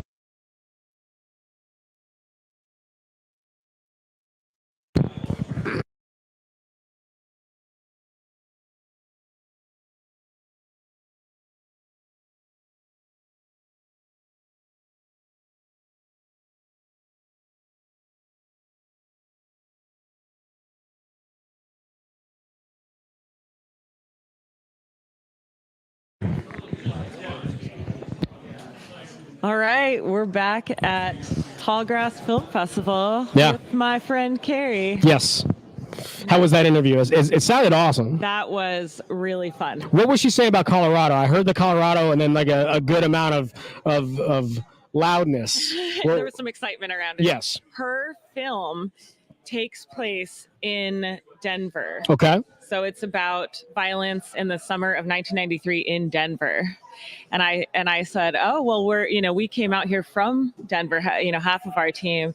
And she said that she was there that summer and she had also gone to school at CU in Boulder, which is where I went to school. Yes. So I was very excited about that. Was it a true story then, or was it a fictional story? So it's a fictional story and the character is fictional, but it sounds like she is loosely based on Nikki's experience when she was in Denver that summer. Gotcha. Okay. Because the events happening in the summer of 1993 were real. And the way the media was portraying that summer was exacerbating violence. So it actually was a really, really interesting topic. Yeah. Yeah. So was that one of your first interviews then, or have you been interviewing all weekend? Well, I only got in yesterday late afternoon. So first thing when I got off the plane, I came here and they were like, you're doing an interview. Yeah. So I was like, okay. So it was a little rocky. So I did one interview yesterday, and then that one would have been my first one today, actually. Okay. Yeah. So, yeah. So, very eclectic blends. Like every year we come here, you would think that this is now commercial break. Shotgun Wedding 3. Are we talking more shock? Well, I haven't heard like the final end of the story until you're on his lap. I feel like I finished the story. Did you? Did I miss it? You were. Yeah, you never finished it. You weren't here. I came back to you. I said it was Danny Rose, Wichita native, 2013. Yes. It was a good movie. It was a memorable experience. Oh, that was the end of it. Oh, okay. Well, maybe part of it too is because Nick Carter afterwards was sharing my review, all excited about it. So that was a personal. Did you hear about that? The 3 birthdays though. That is closing night gala film. I did not realize who was in that film. Who's in that film? My dude, Josh Radnor. Okay. Do you know who Josh Radnor is? Josh Radnor, the actor. Josh Radnor. From what? How I Met Your Mother. Wait, who is he in? He was Ted. Yeah. He was Ted Mosby. No. What's the kidding. movie though? I really don't know anything about the I film. didn't know about Three that. Birthdays. Well, I know that's the title of it. What's it about? Three Birthdays. It is about. It is spelled out. It is not just a number. No, it was very interesting. It's I thought you're like the plot's spelled out. It's three. birthdays. well, that's So basically what it obvious, is the movie takes place during these three birthdays. It's fair enough. So I'll be honest, it was very difficult. I think she wanted to keep it close to the chest and didn't want to give anything away. Sure. So we found, and the other actress is from Friends from College.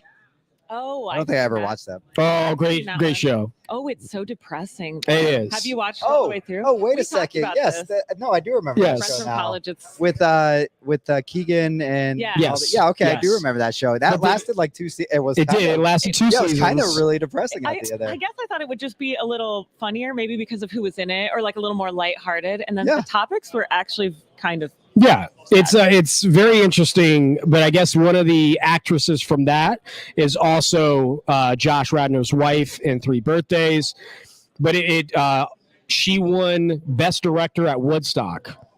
Woodstock Film Festival. Yes. Or the Woodstock Music. the Festival. music festival. 99 or is it? I think honestly she probably did win something at Woodstock 99. She's very humble. It's very interesting to hear about Three Birthdays.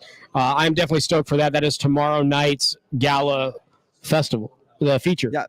Yep, Oh. closing night feature. Yeah. Cool. Every Yeah. time I sit down on the couches or chairs, I learn about a new movie that I want to see. I learned about new genres though. That's very 180 interesting. films are here. That's why That we're is still a learning. lot of 180. That's a Yeah. lot of And I think they still like refused some. Well, yeah, I mean, you have to. They get Yeah. submissions. Yeah. I mean, even for our little baby film festival, we had over 100 submissions. So I mean, I can imagine Tallgrass has 300 to 500 probably.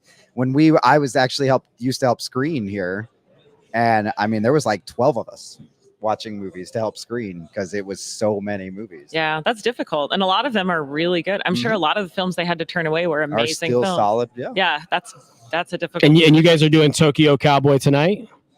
No, I don't know. That's why I said we were making the joke because when I interviewed him, he said it's bridging gaps in like communities and stuff, and I said and it's causing divide in our group. Because we need people to be setting up and getting ready for the awards ceremony. Gotcha. Everybody wants to see it. Understood. That now I understand where the rift is. There we go. It's very like normally when we come here, you can listen to the interview outside of this area. We can't hear anything out of it. No, it's pretty. Are we on that camera or that camera? It's pretty noisy in You the switch this. filming. I mean, people are laughing and talking Yeah. and having a great better? time. So that's why I had to ask you. Like I heard Colorado tried to peek in, so it was In different. that last interview, Yeah. Yeah. he's from Texas. Went to see you Yes. brother, lived in Denver. Go see you. Go Buffs. Yeah. And she was. I'm sorry. Sco Buffs. Let's go. Is that what they say? No. Is it no a one Sco? says that, Carrie. It says it's SKO. It's Carrie literally Sco no one Buffs. says that. Sco Buffs. Don't. That's not. Right. That's not accurate. What other memorable movies from Tallgrass Past do we have? Oh, I said mine. Did you say yours? Well, I've only been to the one other Tallgrass, Mm-hmm. but we were talking earlier about Keely Big. I watched that Yeah. after. Actually, I watched that one after we got back because we interviewed her and it was so interesting. Yep. So I watched that when I got back, and I thought that was. I mean, Cat Daddies is the one from the last time you saw me at this festival that I still and meeting. that one. I forget the interaction we had earlier, but it was the director's husband's like best friend is here. That also has a film, which is a Tokyo Cowboy. Is the okay? Yeah, That's It's right. the husband's is the No. Cat Daddy's director's husband's best friend. best friend. Okay, that was. Yes, we'll have a whiteboard here soon. I am my own grandpa. But he was talking about it because I was asking about Tokyo Cowboy, and he's like, "Yeah." I was like, "How did you hear about the festival?" He's like, "Oh, from Cat Daddies." I was like, "Oh, interesting." Interesting. You're like Interesting. interesting. You could call me a friend or so with the cat. I am featured in Cat Daddies Volume 2. Volume two. Once the strike's all Electric over, Boogaloo. I'm gonna be popular. Just so There you you guys go. know. There we go.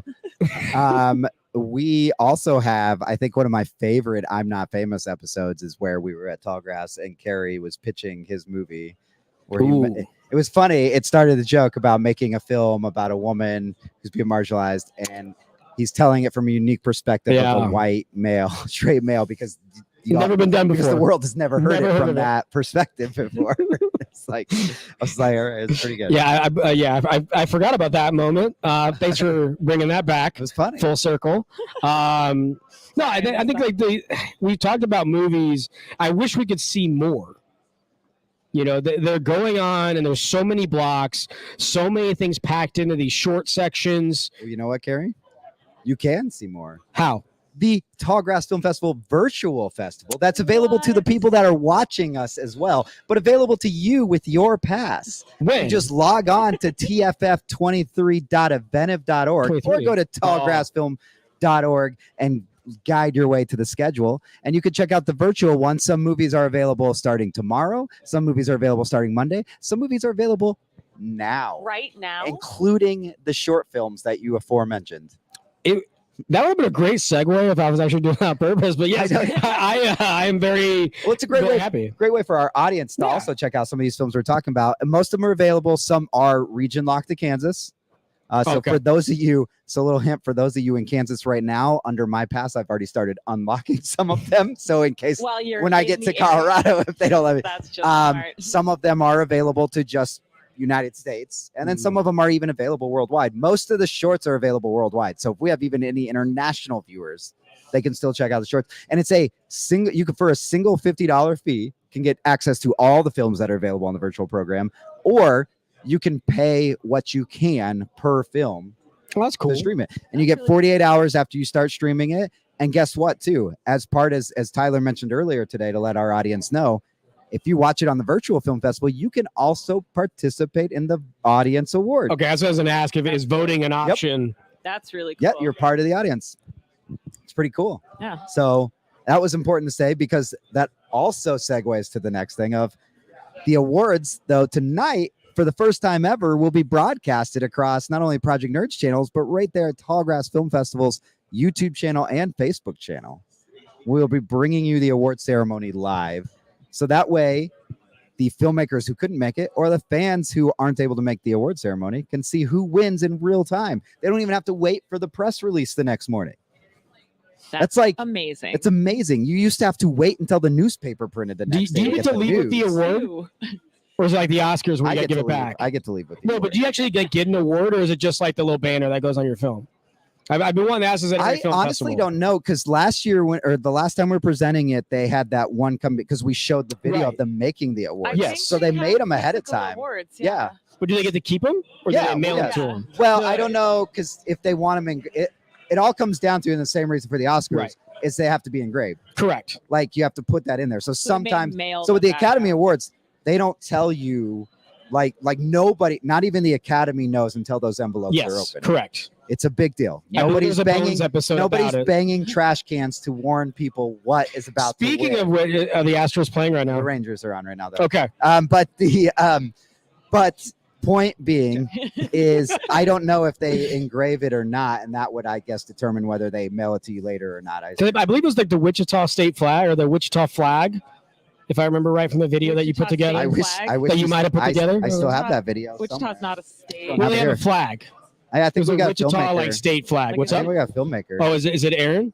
Aaron's gonna bounce. Well, this Aaron one? just did a couple, so she wants to. So you want to We stick wanna around? rotate? Is that Wanna what we're stick doing? around? So we're doing musical let's chairs. All right. Okay, To the left? real quick. To the So left, Tyler's to the going to right? cut us to a cut scene real quick, the video, so we can rotate out a filmmaker in. Because as much as you love hearing from us, we know you're ready to hear from more of these awesome filmmakers at Tallgrass.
What is up, Tallgrass Film Festival fans? I am Kerry coming to you from the Project Nerd area, and I've got another amazing filmmaker. We're going to get into all of the details here. We appreciate all your support. Looking forward to the award ceremony later this evening. Yeah. But James, right? Yep, that's right. Tell us a little bit about yourself. Okay, filmmaker, primarily a writer, but I produced this project, Mahogany Drive, as well. I co-wrote it, co-produced. Originally from Australia, lived in New York for a while, live in LA now, but excited to be here. It's been awesome, amazing festival, and everyone's really nice. Great to meet the other filmmakers. Is this your first time in Wichita? It is, first time. First time. So I assume you've traveled all these festivals, international festivals. How does Wichita rank so far? In terms of hospitality, equal first place. Okay. Yeah, like truthfully, there's been some places where it's a little bit too hectic and it's a little bit clout chasey. Here, I feel like I've got to network and meet other filmmakers, but also like the locals have been really cool. Also, I'm going to say something really, really controversial, but I just went out for barbecue with some other filmmakers. Yes. Better than Kansas City. I love it. Station 8. From an Australian. Yeah. The barbecue here is better than Kansas City. I mean, we hit up 3 spots in Kansas City. We came here. We went to Station 8, just down the street. That place is exceptionally good. Yes. What was your order though? this is where we gotta make sure we're saying the right things. What was the order? I can't remember because it was the thing that's everything. What's it called? It's like like a garbage plate. Like it has all the meats they had a on specific name for it. I'm blanking, but it was like everything. It was every meat. They had 5 different meats. So it was pulled pork, burnt ends, which are my number one. My number one barbecue item is burnt ends. Yeah, pulled pork, burnt ends, turkey. There was fried bologna. Okay. Bologna. Yeah. And then I love it called bologna. Yeah, you can say that. It's all right. Then turkey.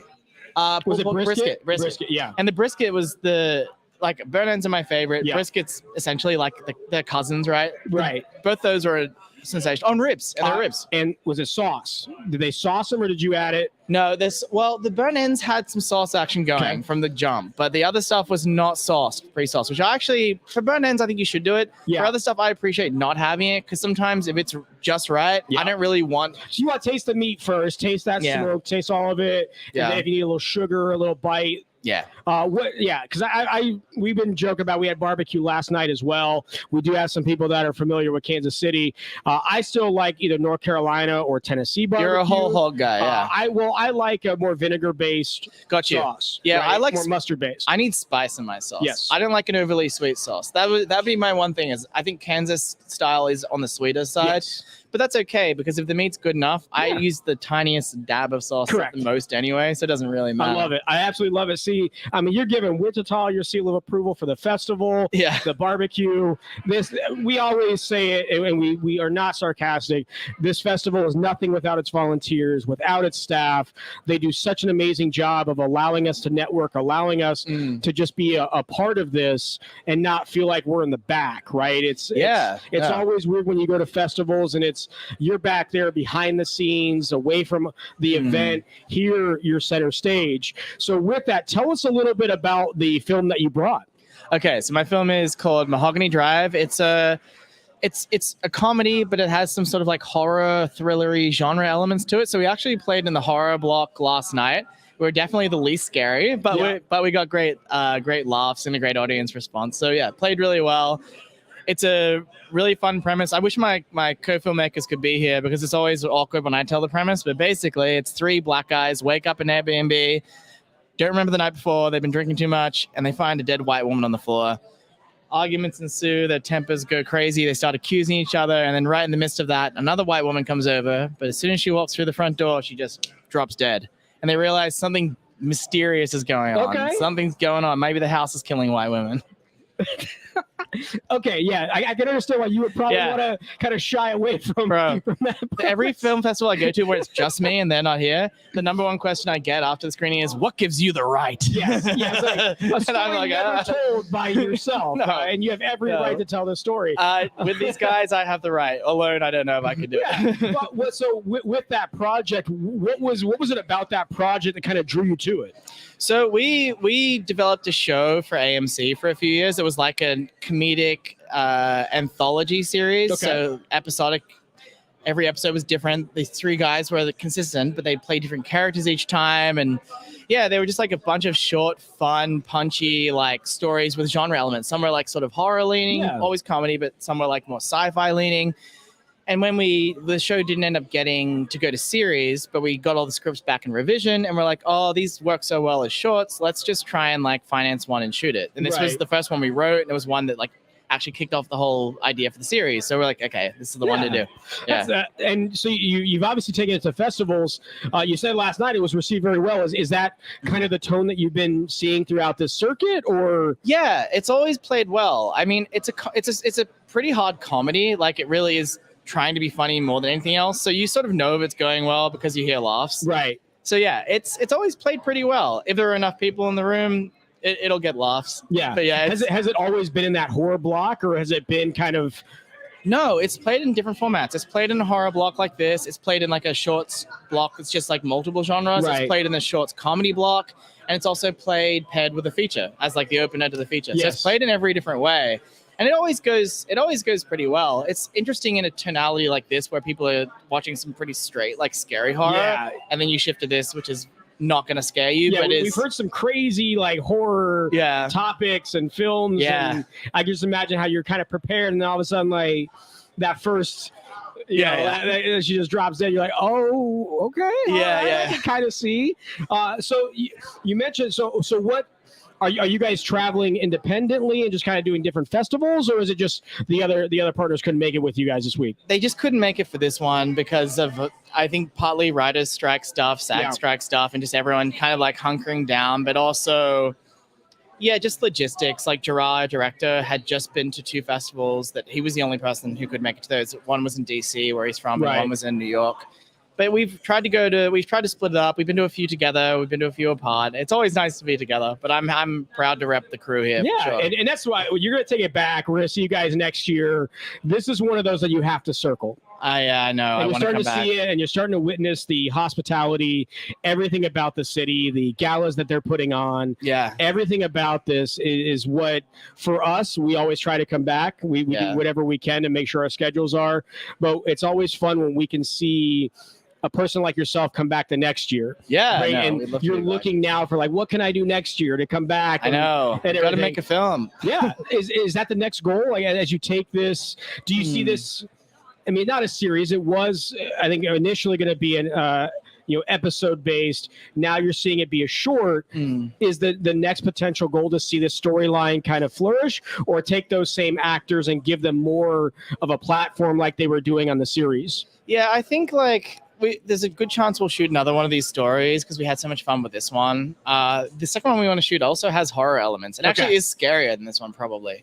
But yeah, we want to do more of this. We're also writing a feature together that isn't directly related to this, but still captures. The guys they've acted together a lot, and they write it with me too, but they're really good improvisers, and they've known each other for a long time, so they play off each other really, really well. So we're also writing a feature that uses their dynamic in a similar sort of that's way. a great question, and you brought it up earlier, so I definitely want to get just a little snippet of it.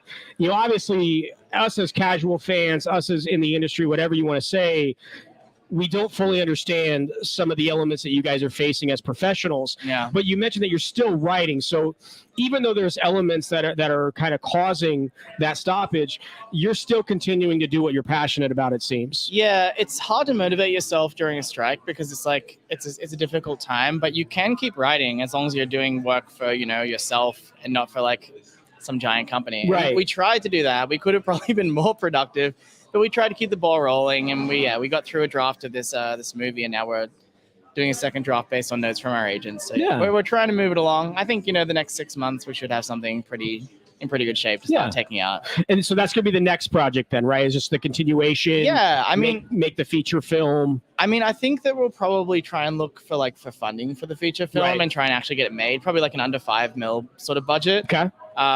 It'll be important to get some good attachments for that sort of budget to get greenlit. Now, are you then attached then as a producer then? Because no, I would probably just be attached. I think they'd act in it, and I think we'd just be writers. I don't know I don't know. It would depend how the deal would be Because structured. that's what I love. Like I've always come here and try to be a sponge as best I can and understand.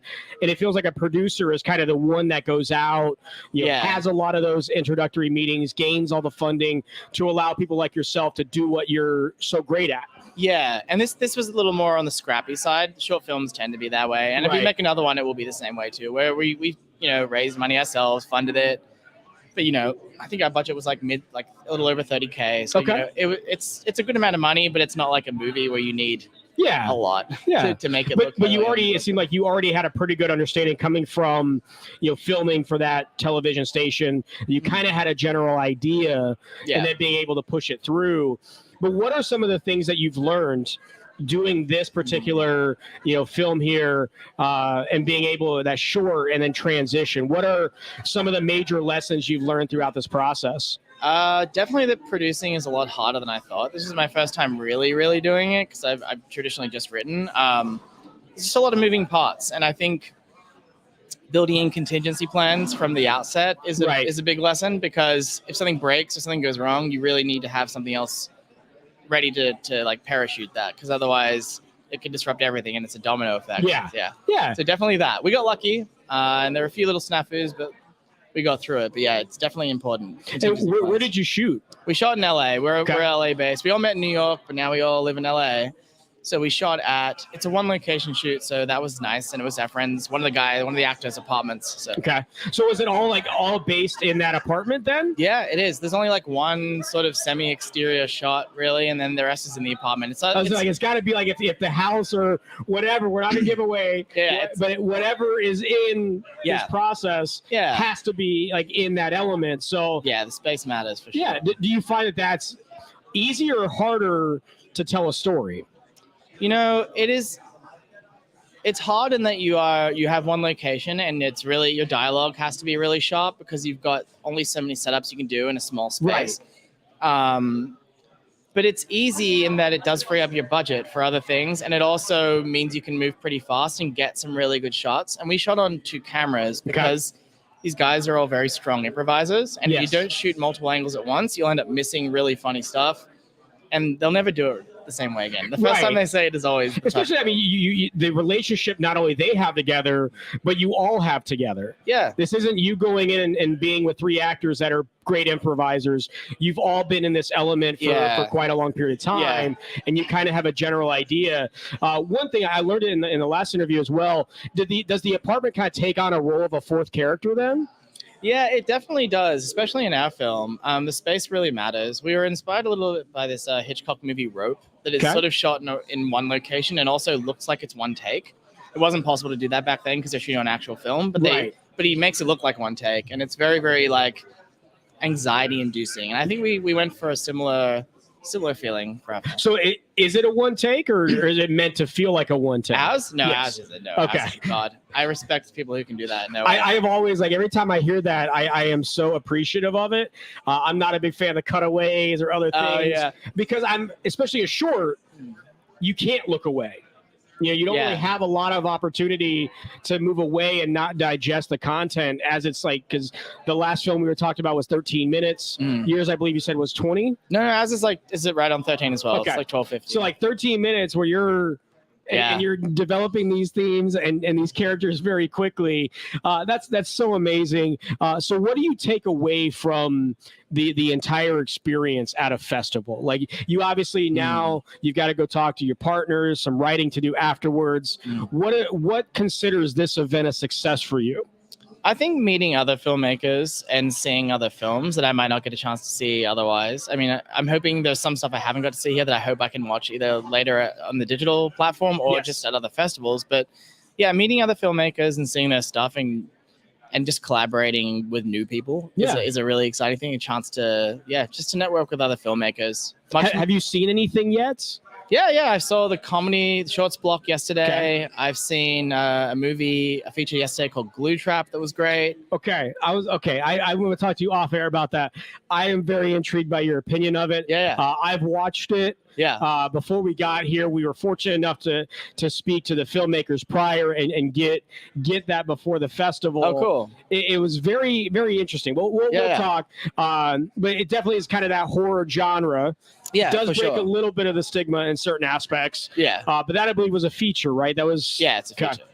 Yeah. Yes. And then do you have any plans for today? Are you doing any movies today? Yeah. Oh, I should mention I also was at the opening night. Okay. My friend Alex had his short before People's Joker. Yes. Crush the Wrestler was great. And People's Joker, I'd seen once before, but watching it again was fantastic. I've heard about this wrestling movie. We Oh, it's weren't awesome. here. I'm a big wrestling fan. Oh, you got to watch Crush. I So said good. closeted wrestling fan. I Yeah, watched, there's the postcard right over there. I watched the YouTube clips afterwards. I can't watch like a full WWE thing. And I'm with still you, yeah. mad. For people that watch, like SmackDown was in Denver. Yeah. I did not get tickets. Oh. And The Rock came out. And I was very upset. Oh my God. I love Pat McAfee as well. Pat McAfee, The Rock. Pat McAfee doing the rock bottom in the middle of the ball arena is a regret that I have this year. But yeah, I've heard about it. We didn't get in till late. But for us, a lot of our festival is this. So that's why we live vicariously through you guys. So hearing like, I get to see this. Are you doing Tokyo Cowboy this evening? I'm going to definitely try and slide into Tokyo Cowboy. I'm seeing Hello Dankness at 3 across at the, I think it's at the museum. Yes. Yeah, I'm really excited for that. So now you're seeing other areas as well. Like, you've been to the Orpheum, it seems like. Yep. They're still doing the Roxy or no?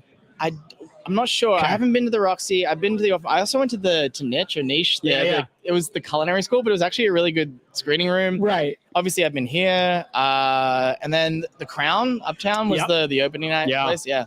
Yeah, it's going to be awesome. Well, we will let you get to your festival. You got a lot to experience, a lot of networking, a lot of stories to make. But right down the barrel of that one, if you want to give us your name again, the film, and more importantly, anything that we can do or we can see later down the road to continue to support this and yourself, please let us know. This is your time there. Awesome.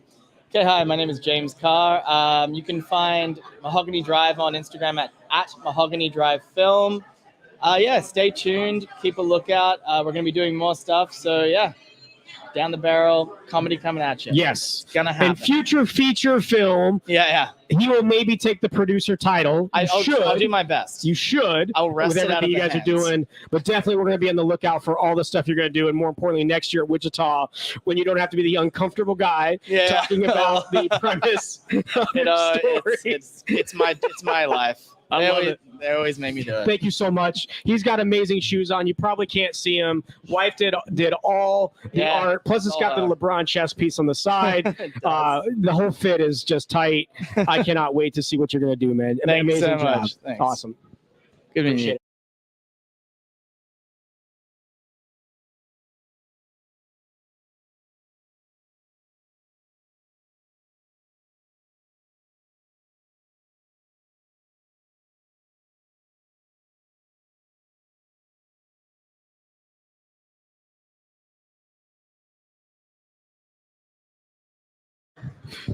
What was the premise? The premise was awesome. As you just Is saw, it a short film or a feature? Yeah, it was It's a short film. It was a 13-minute film. I believe the accent was getting me. I think he said Mahogany Drive. I believe. Is that what? I believe that's the name of it. It wouldn't be. It'd be listed on the shorts.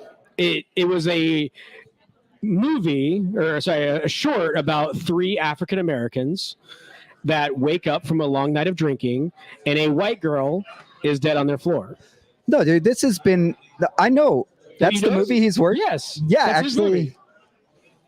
Oh, crazy. Okay. But it was just funny because he's like, well, normally I have my other partners here to tell this premise, but I'm going to tell this premise. And it's just funny to see an Australian talk about that story. Well, actually, no.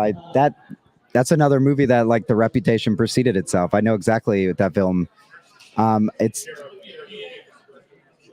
been available somewhere too for people to access. Like Letterboxd to see it, but yeah, and he was saying like the actors that are in it, they all come from a series they were trying to develop that didn't get developed for AMC, so they took all the scripts, they were able to produce it down into the short, but it's the same entire cast that did everything. Cool. I like it. Yeah. No, it's interesting for sure. When it played, he said it Another played in one the to add to horror- list. The horror block, because it is kind of like a horror-ish. Because like we were definitely not as horror as everything else. Yeah. So it's more comedic horror. But the house took on a character role. It's sound, and of course in his Australian accent, I was falling all over every line. So Swooning. Oh, yeah. Swooning. yeah, he had on Air Forces. We were doing good. Well, we are in the home stretch of our Tallgrass Film Festival live stream from the Filmmakers Lounge. It's just a reminder, 8:15 Central Time. For the first time ever, the Tallgrass Film Festival Awards ceremony will be live streamed. You can catch that on Tallgrass Film Festival's YouTube or Facebook, or you Project Nerd fans will have it right there on our channels as well. Pretty excited for that. What are you wearing? I made some goldy, glittery things. What are you wearing? Or sorry, who are you wearing? I'll be wearing Roosevelt's. The Star Wars or the Batman? I wore the or Star Wars one last night. I Okay. got the Batman one. The subtle Batman. The subtle Batman. It's actually called Little Batman's, is what the name title of it is. Plural Yeah, like Batmans? Little Okay, Batman's. all right. I think it's Little Batmen Okay. or Little Batman. Like it. I like Batman's though. And I have my nice JC Penney. So is Yeah. it J. Cole or Yeah, whatever yeah. is their Yeah. brand? That's my sports You guys stay coat. with JC. I'm wearing Men's Warehouse. Men's so, Warehouse, okay. Uh, So that'll be going with that. And then my Amazon, like the name doesn't even $10 khakis. That actually are pretty nice. Yeah. Pretty nice. I you've was, done a really I was good impressed job. with that. I like it. Paired with. Right now I got the pandas on. Okay. I don't know what I'm gonna go with. Probably stick pandas tonight. I mean, you're wearing the. Yeah, I got you.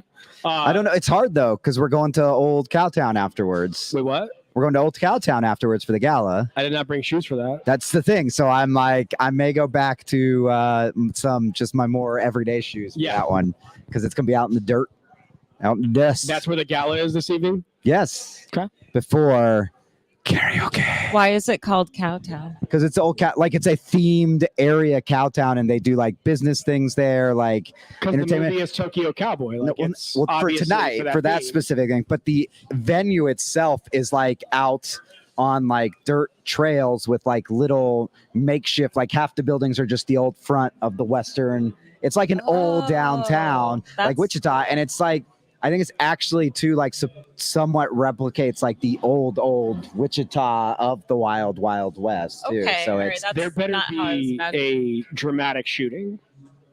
no. I don't think A in dramatic- 2023 you First can, of all, you that's can not the do- way you need to word that. A dramatic shooting. No, All no, shootings like, are like dramatic. what is it like the A dramatic reenactment. Reenactment. Like That's a, what I was trying to say. historical reenactment Yes. of perhaps a shooting. You were thinking like the old. Actually, our friend Kelly, who is here with us, who lives in Dodge City. Dodge City has half of his friends are like those actors Those that actors, yeah, spend. Well, because Dodge doing City is the Old known for West. all of the Yeah. old Yeah, so they do all the Boot Hill stuff. They have like the downtown still set up, and a lot of them, the city just pays for them to act like But old this isn't cowboys. like a million ways to die in the West this evening. I'm gonna feel like it's we're losing. You want a sight of million what ways it to is. die in the No, West? But you know, like when they're doing what was it, the carnival, where everybody like dies at the carnival. I don't remember that Oh, movie at man. all. Like it Oh, was. I'm sorry, we're not talking about like amazing films like Matrix and Pulp Fiction. No, a million ways to die. You in the actually West. named two pretty solid movies. I though. did. You actually did. But you said it in such a sarcastic way. And I also know that they were both made in 1999. Did you know that? Yes, 1999 is by many considered to be one of the greatest years in Office cinema Space history. Came out that year. Fight Club, The turn of the What century. else did you say? Earlier? American Beauty. I'm just recapping what Tyler said, so I have no idea. I mean, the list is kind of ridiculous. It's one of those ones too that when you look at the list, and Tyler's going to read it to us off screen, so it's going to be super fun. Yeah. like for the audience. We're bringing it back full circle. Like yeah, It's it's quite a. I mean, if you're watching a live stream from Tallgrass Film Festival on Project Nerds channels, you one of two things. You either are in front of a device that you can look up what movies came out in 1999, or two, you have a pretty good understanding of what came out in You're a movie 1999. nerd. It's fair to say it. We are expecting a few more filmmakers. Let's go with that word. In this last hour, we're here, but the panel is running a little bit long over there. There's Is still that panel still going? I think it might be. There's a lot of people hovering, but I've they're heard a still bunch of talking. clapping, so I thought it was over at one point. I think it was Did you just really listen in on good. any of it? I was walking by and I was listening to some of the questions there. It's got a good turnout. Yeah. and I think people are We really did find out Lonita, I believe is how you say, she is a conspiracy theorist. So that's the one part I heard. Lonita Cook? Yes. She's the She's here? moderator. Oh, she's moderating. She's okay. moderating it. Sav's there. Why is she conspiracy theorist? That's what she said. I don't know. Like, she's like, I am a conspiracy theorist. And then launched into how the robots are going to take over. I'm sure there's probably context that was needed for that. Maybe. But that's not it. The AI. Well, AI is already. So it actually, looked really good. There's a lot of good stuff being talked about. if we can get it going, we have a solid idea for a new podcast series on Project Nerd. It's just Conspiracy I have no theories? time. No, but we mentioned AI or the robots taking over. So the idea is to take a show title Yep. and an absurd either setting or premise Okay. and have the AI write that So episode. you're doing Chat GPT as a podcaster. So essentially, well, they're not podcasting, but they'd write us the plot. Right, and then so you our act it. test was Seinfeld, Okay. World War II. And so it wrote an episode called The Rationing, This was where they're all like Orion. stuck, where they're all like stuck, locked up. And I think it was George who makes the biggest deal about fighting over the rationed food or who ate the last of the rations, something like that in a Seinfeld episode. It wrote the whole episode. Yeah, it writes the in entire the style like. of Seinfeld, but like- taking place in World War II. So many comments. So we got to think of some other ones though. So what's another series with an absurd premise or place? I watched it earlier before I came to Tallgrass. I am still mad at how I Met Your Mother finished. I would like them to rewrite the final episode. But that's kind of vanilla though. We need something like So, like I mean, how that's not about Seinfeld, World War how about we II? put the How I Met Your Mother group on the Titanic? What if a whole season took place on Titanic? You know how that like whole last season is the flashback of just like the 2 nights Yes. of like at the wedding venue, Yes. right? What if those What if were- it was just a whole season of them flashing back To the on the Titanic? Titanic of the night of the Titanic? Oh my God. And Ted meets the mother of the children As she's by playing as the boat's saving going them, down. by pulling them up onto his raft that he's on. We don't even need AI to write this. We've It's seen that halfway there. happen. You're Yeah. halfway there as it is. We have That's it. where the strike is. Like, we don't want to let Chat GPT write everything, but I like it. Well, obviously we don't, but it's the idea of just giving them a absurd scenario to where we talk about it. No, we don't. We are 100% in with the artists and the writers of like, we don't want machines taking these people's jobs. Right. Totally we still need support that the Writers human Guild, touch. getting that in there, everything. But in terms of sense for something that already exists in a bizarre way, that it could be funny and we could talk about it on an episode. That would be. And it could also, honestly, in a roundabout way, too, it could possibly highlight some of the flaws of AI writing some of this. Actually, Because you could look at some of these things in the script and be like, first of all, George Costanza would never be that nice to somebody. Like, you would be like, Well, I'm trying to think. Like, I can't think of any other. What about you, Aaron? Like, what show and setting? So I guess what we're doing, right, is a show that everybody knows, and a time period or setting That's that totally exists. different. That's what about drastic. Frasier taking place in Mumbai instead of Seattle? Do I mean, they, isn't that maybe what they it's already doing? have that. Yeah. Yeah, it's like yeah. But no, I want Kelsey Grammer's Frasier to go do a radio show in But I don't India. like Cheers during Prohibition or something. Like I don't like something Oh, yeah. different. But I can't. Like my mind is still on a lot of other things. I that's interesting. I didn't know that you could do that. It's kind of fun. I like to, because what did I do? I don't remember. I said, write an Office episode in the style of Quentin Tarantino. See, like, Okay. And it was like, it wrote all the lines and all the characters, and it was like describing panning shots, and everything was in the style of Quentin Tarantino. And I was like, that's actually really funny because it's taking from, things that already exist. Right. And it's making yeah, something new. so that's why it's hard to say like in a certain spot or a certain, because you could do it like you could do a whole season on Seinfeld and say World War II, do the Titanic thing, do in the style of Wes Michael Bay. Anderson Yes. or Michael Bay. Well, Michael Bay would just be like lens flare and explosions and there has to be a highway chase sequence somewhere in Right. that if it's a Michael Bay film. Has to be. Maybe Dan Marino can be included. I don't know. Be fun. I did like Bad Boys. I like the idea of it. I think a podcast would be cool. Like a live reading is basically what you're saying then, right? It's like you would play one of the characters that the script was for. You could do part of it as a live. We talked about doing part of it as a live reading, and eventually you'd have some personality friends that we have coming on and doing like those. my favorite podcast, My Dad Wrote a Porno. I love how Tyler and Aaron just promote these big podcasts already on our podcast network. It's like, have you heard of this podcast? Because you don't need to ignore Project Nerd, but about these guys that already. But Is anyway, that a real podcast? yes, it is Yeah. actually. Okay. But that's kind of the style. So it's like friends that are funny that are reading the script, reading from this book and making jokes as they go and like talking about it, and it's really very funny. It's never as funny as Project Nerd's original podcasts, obviously. Thank you for that. We the other idea that was floated last night was I'm going to feel terrible because I don't remember who is the filmmaker that had an idea. So he used to run a film series in the Twin Cities called The Defenders.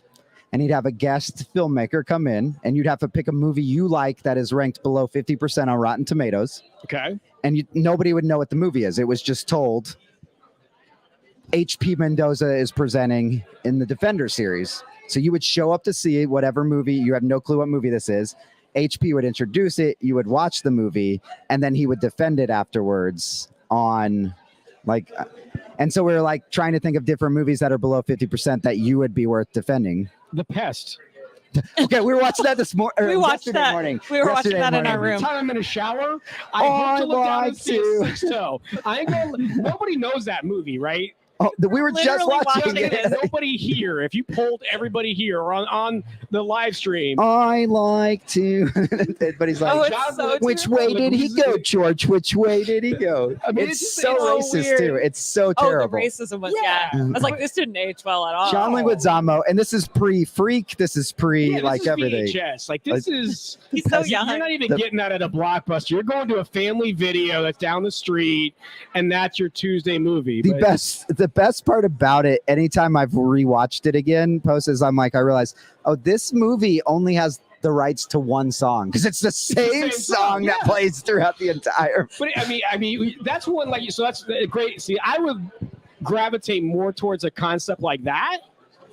But we could turn that into a podcast series too, because then you have a new guest on each time with their movie. But they tell the hosts what it is ahead of time, so we can all make sure we watch it. Okay. And then we do the podcast episode, and maybe, I don't know, maybe the podcast does not. It's just the Defenders, and I'll use HP again, and it's just the guest name and doesn't say what movie it is. So then you as an audience also have to tune in, and you won't. But what was your movie under 50%? You said you I was trying to figure out. I went with initially, I think Voyage of the Rock Aliens. It was at 54% though. Okay. But he said we could probably make that work. Rating, right? Is that what we're talking about?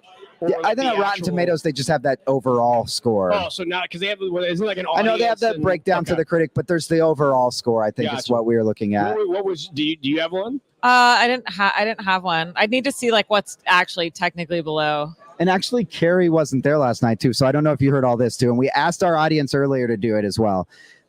At the gala last night, you showed up and you had to. It was very vague, so some people went quick with it. Some people took a long time, but it was, what movie are you? What movie am I? Yeah. Which is, can you clarify the question? It's like open to interpretation. Was the question. That was the question. So some filmmakers thought like, am I supposed to put what film I'm here with? And we're like, no. What movie are you? So some people were so for example, Aaron, I ended up with Empire Records. Tyler was Blade Runner. Oh, you took like real movies. Carrie, movies. Kelly was SLC Punk. Oh, we got a guest here, so we don't want to hear me anymore. Okay. I mean, my initial thought was Ace Ventura: Pet Detective. That's you as a movie, right? I mean, it's like if I can't be the pest, like it is. I mean, I would be Dumb and Dumber, but then there'd be characters. Okay, Carrie, we're gonna let you do one more, or do you want me to do it? Oh, we were rotating earlier. Okay, I'll do one more interview, and then you two can join me back for us to wrap for the afternoon. Okay, that sounds good. We're gonna transition out for 2 seconds, so you don't have to stare at our butts while we're changing. But you're not gonna do the awesome PowerPoint animation again? No.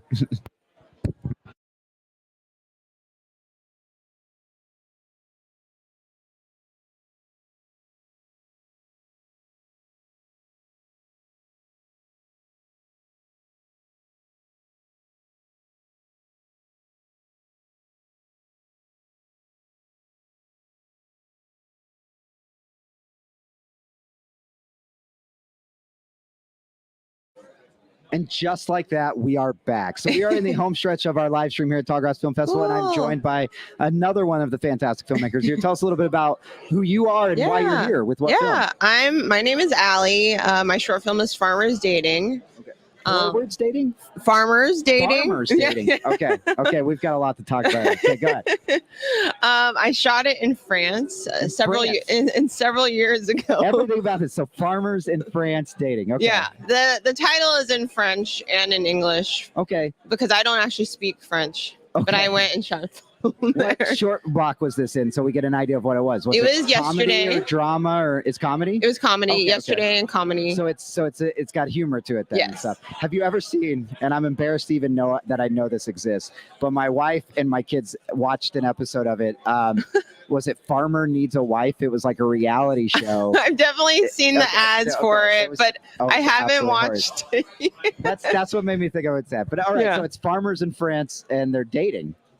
Yeah. Is it like the premise of like a dating app, or is it follow somebody on a date, or is it just? We did create like a fictional app within the short film. But basically it's about a female farmer whose husband breaks up with her for another woman he's found on online dating. Okay. And the app is called Farmers Dating. Okay. And then the main character, she goes, buys a phone and tries online dating herself, sets up her profile and starts getting all these different messages in, and she just realizes that, no, like her tomatoes are not right for anyone. All right, I like the expression for it there. And there's also, are you familiar with what is it? Farmer. You'll never be lonely with Farmers Only. There's an actual farmer. The Farmers Only, yeah. Dating app. My crew signed me up for Farmers Only. Yes. Okay. Fantastic. I love it. I don't know. So is this like what made this happen? Like did somebody have a joke, or did you know somebody who had a script already, or what was going on? No, I was actually dating a French guy at the time. Okay. And he mentioned his family lives a little bit outside of Paris and he has a car there. And I half jokingly told him, like, hey, you can do anything with a car. You can even make a movie. Okay. And so I started developing a script with one of my classmates. I went to NYU, and it first started off as a story of a French guy in search of Wi-Fi in his small town to connect with his girlfriend abroad. That would have shown in the horror block, actually, right? Not having Wi-Fi and stuff. But yes, so that's it started there. It started there, and then we ended up breaking up, and then the story ended up morphing into what it is today in terms of Farmers Dating. My co-writer, he loves online dating. Okay. And I hate online dating. Yes. I got married, which our audience knows a lot of this. Probably. I got married in 19 and had a child, like before the online dating. And then we divorced at like 32. And I come back out into this world and everybody's like, you have to download the apps. Like that's the and I'm like, I'm not doing this. I'm not doing it. So it sounds like you're like, I'm not, like, you don't like them. I don't like them. Does your friend, and for lack of a better way to ask it, like likes the dating app, like just, is your friend just more of like a casual dater then, I guess, doesn't want to find, or is using them to find something really serious? I feel like he uses them and is able to date women and then is able to find like really good relationships out of them. We have some good friends actually that are getting married next year that are part of Project Nerd that are like, they met on a dating app. And I have them too, but I'm so happy for them. A picture of me with like a description of like what am I going to put? Like, here, I'm an aging person who has children with a crazy ex-wife that I have to deal with. Like, but you're going to love hanging out with me. And all I'm going to do is talk about movies the whole time. Like, it's just not going to be good on a dating app. It's not going to be a good presentation, right? I don't know. But anyway, and then it just kind of transformed into the dating app movie, it sounds like. Yeah, into the short film. Okay. And then y'all filmed it in France. Yeah. How long were y'all in France to? Well, I actually helped out another friend who hadn't made a film before, and I helped him produce that in Paris for so I was there for a couple months. Okay. And so in pre-pro, and we had shot his film in Paris for a few days, had a few days in between, and then went out into the countryside and shot mine. That's fun. That's Yeah. fun. What was it like? Did you love it over there, or were you kind of like, it's just cool, I'd come visit, not, or were you like, I need to be here for forever now, like, or something? Well, I think because I had gone through that breakup but I was like, I still want to make this film and I don't speak any French. It was like kind of like a therapeutic journey through, being able to make this and like pull this off. And so like it became a really great team of like a cast and crew that was both French and international. And so creating that sort of environment on set was just like a really wonderful experience. Yeah. It sounds like with the premise like that too, like the group of people probably, like y'all probably just had a great time, like making it too. Like just, we're going to have fun with this. Like, let's go. Okay. Yeah. And just like all the cast was great. They're just like, and everybody wanted to like all of us, I wanted to have fun. And I think my favorite scene is when she's like setting up her profile, because you could tell that just like everybody was having fun in that, you know, like she's like taking pictures with her pigs and like the goats, and that's pretty great. We actually have a friend who made it's not out yet. It's a holiday style movie, and she like has to go dating. So all of us like filmed cameos for it of being like on the dating app. Yeah. So there's like a montage scene and it's like, I'm like, so I do a scene where I'm like holding the phone up, like I'm like, I like long walks, doing the stereotypical stuff. Yeah. And then my wife like rolls over and like, babe, who are you talking to? I like drop the phone. And then we have one guy who's like, I hope you're a modern woman because I'm only paying for half the date or something. Oh, like no. So we do all like the worst experiences. So she goes through this like just, and that's what I imagine dating apps to really be like. Because it's like just I'm gonna sound terrible because there's probably a lot of great people on there, but you're also gonna find a lot of the. We'll use the similar analogy was the unripe tomatoes on there. There's a lot of probably unripe tomatoes. But anyways, this sounds really fun and it sounds fantastic. It sounds like you had a fun time. Yeah. You mentioned NYU. Are you from New York or are you? No, I'm from Southern California. From Southern California. But I actually all the way to the other side. On the other side, and then I went to NYU, but for grad school. But I actually went to the campus that they had out in Singapore. Okay. So I wasn't really in the side, right? Yeah. Okay, that's pretty crazy. Yeah. Yeah. So you're well traveled, is what you're saying. Yeah. Okay. I mean, just those two alone are further than I've gotten. So yeah. No, I'm really grateful that I've been able to have those opportunities and to be able to go abroad and everything. I think like shooting a short film in a different language and like shooting a short film in a place that you don't know, I'm like very sort of gung-ho about like making sure that you respect the place that you're going to and that you're like, you don't shame them, you don't like, you ask the right questions and you're curious and like that you want to make sure that you're telling a story that feels like authentic and real. For sure. And just making sure that you're not sort of coming in and just sort of like, let me make whatever I want here, you know? Right. Yeah. I'm just gonna. Oh, that's great. And speaking of well traveled, is this your first time in Wichita, Kansas? This is my first Okay. time, What and are this is you my thinking? first time in Kansas. In Kansas at all? Yeah. Okay. What do you think so far? It's great. It's such a cute town. It's a really cool, but all the filmmakers. I always ask this to any filmmakers because it's like everybody's always like, yeah, I ended up really loving this and that. We have so many filmmakers came back. HP, we're talking to.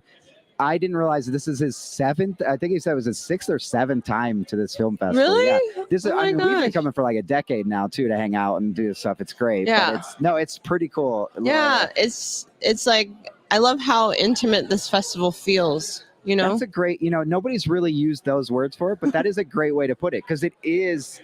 It almost feels like a small community, and we, as well as so many of the filmmakers and other industry people that leave here, like develop these long-standing bonds and relationships. It's pretty awesome. That's a great way to put it. I like that. What else have you seen anything else here while you're here? well, so my boyfriend, he has some family in Kansas, so he's like actually spent the week. So you've never been to Kansas, but your boyfriend has family. Yeah, well, we've only been dating a year, Okay, so that's fair, that's like a big deal.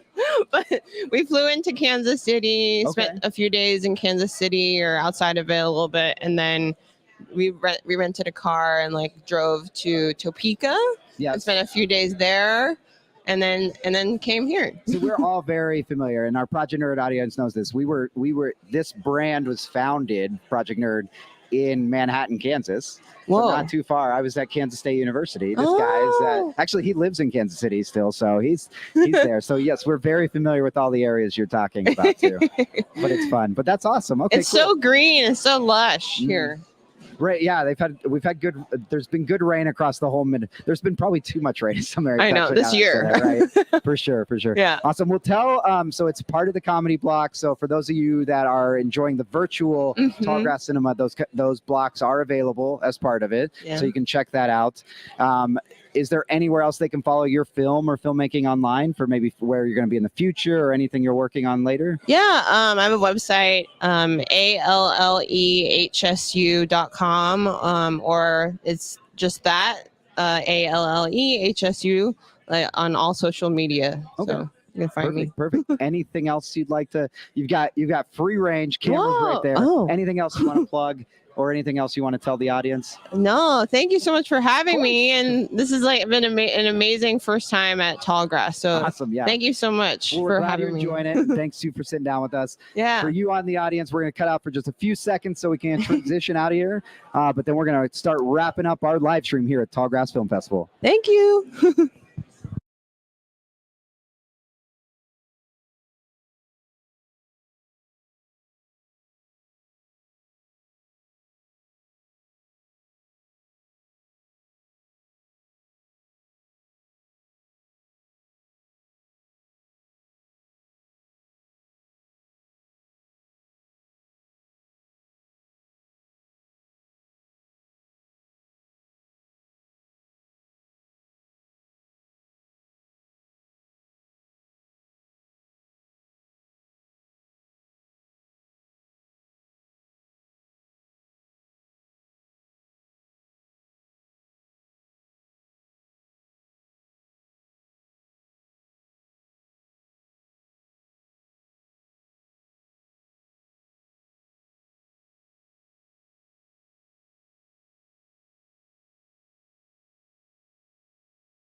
Singing so Tyler can hear me sing. Hey, it's a weird thing.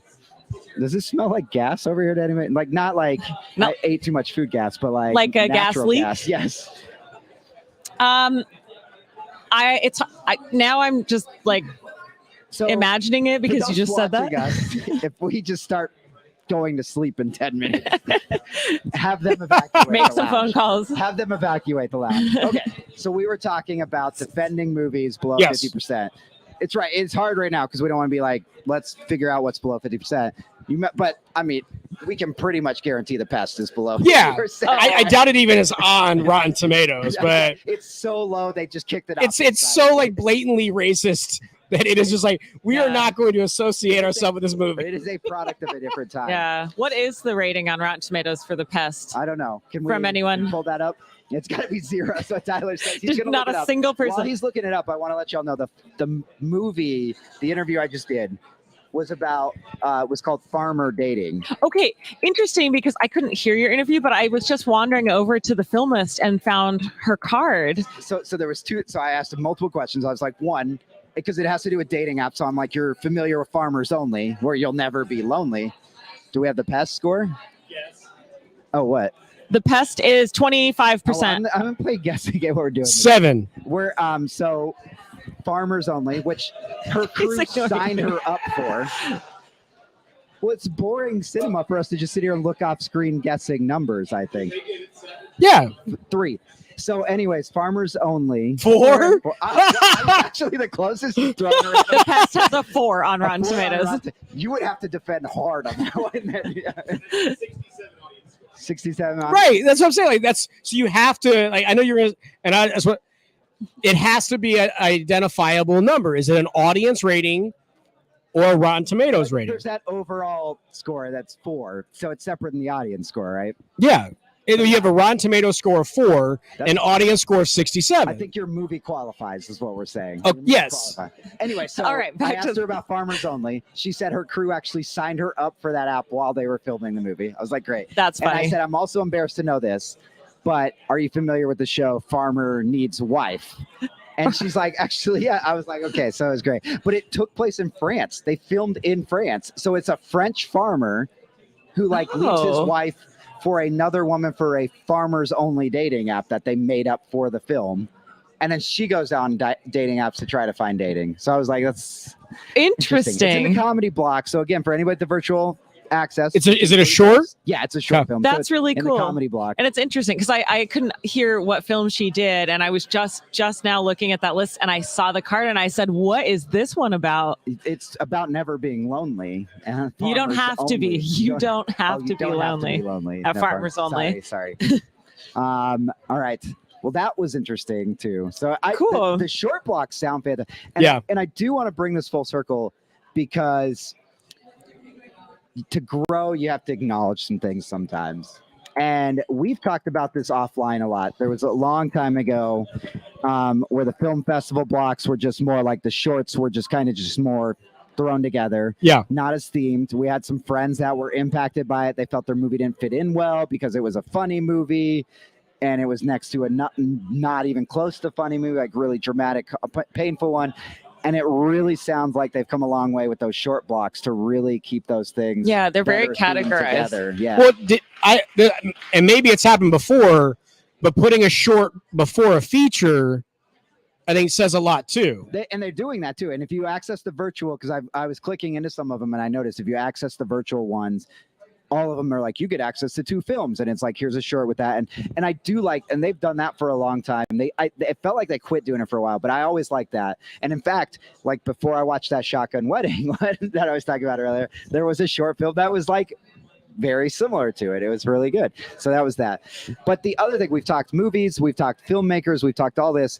One thing I want to talk about before we close, because we all love this aspect of the show, and this is open to people who come out too. This isn't just for the filmmakers and just for industry, but you can buy not only a VIP pass, which would get you access to the galas, but you can buy specific gala passes. So you can just go tonight, you could go watch Tokyo Cowboy for a ticket price, or you could pay for the Tokyo Cowboy gala package to where you would actually join us in Old Cowtown. So these are open to all kinds of people, and these are fun. We talked about the bed themed one last night. Tonight it's in Old Cowtown. Ones past, we mentioned that we're showing Kurosawa films in Old Cowtown. We had a Studio 54 at an old like parking garage. What's the one we were talking about? The 90s themed one with all the like Hostess snacks and all that, and That's like fun. little Smokies and stuff. Yeah. You said the candied cigarettes, which we weren't sure because when we showed up, there was all the tables had ashtrays with them, but we're like, every table can't have cigarette butts like actually in them. So Carrie just grabbed one and ate it. And they were luckily, candy. It was chocolate covered. And pretzel. luckily, Well, it was in an ashtray, and it had, I don't even know what the ashes were, but it was like the back end of a pretzel with white chocolate. okay. But it was, But it wasn't near any other and it's also food. so dimly lit. In the Yes. late night Right. galas, It and could people have maybe been be. drinking and hanging out. So it's also that like, do you go for it? And Carrie finally just grabbed one and ate it. Yeah, I wish there was a bet or something. It would have been a lot better. It's like, give me $5. No, I just ate it because You just wanted I to was know. hoping it was a You needed chocolate covered price for the pretzel. bet for it. So, but those are cool. Union Station was last night. We done the inside of Union Station. Yeah, the theme before. was really cool. I mean, they had details. Like they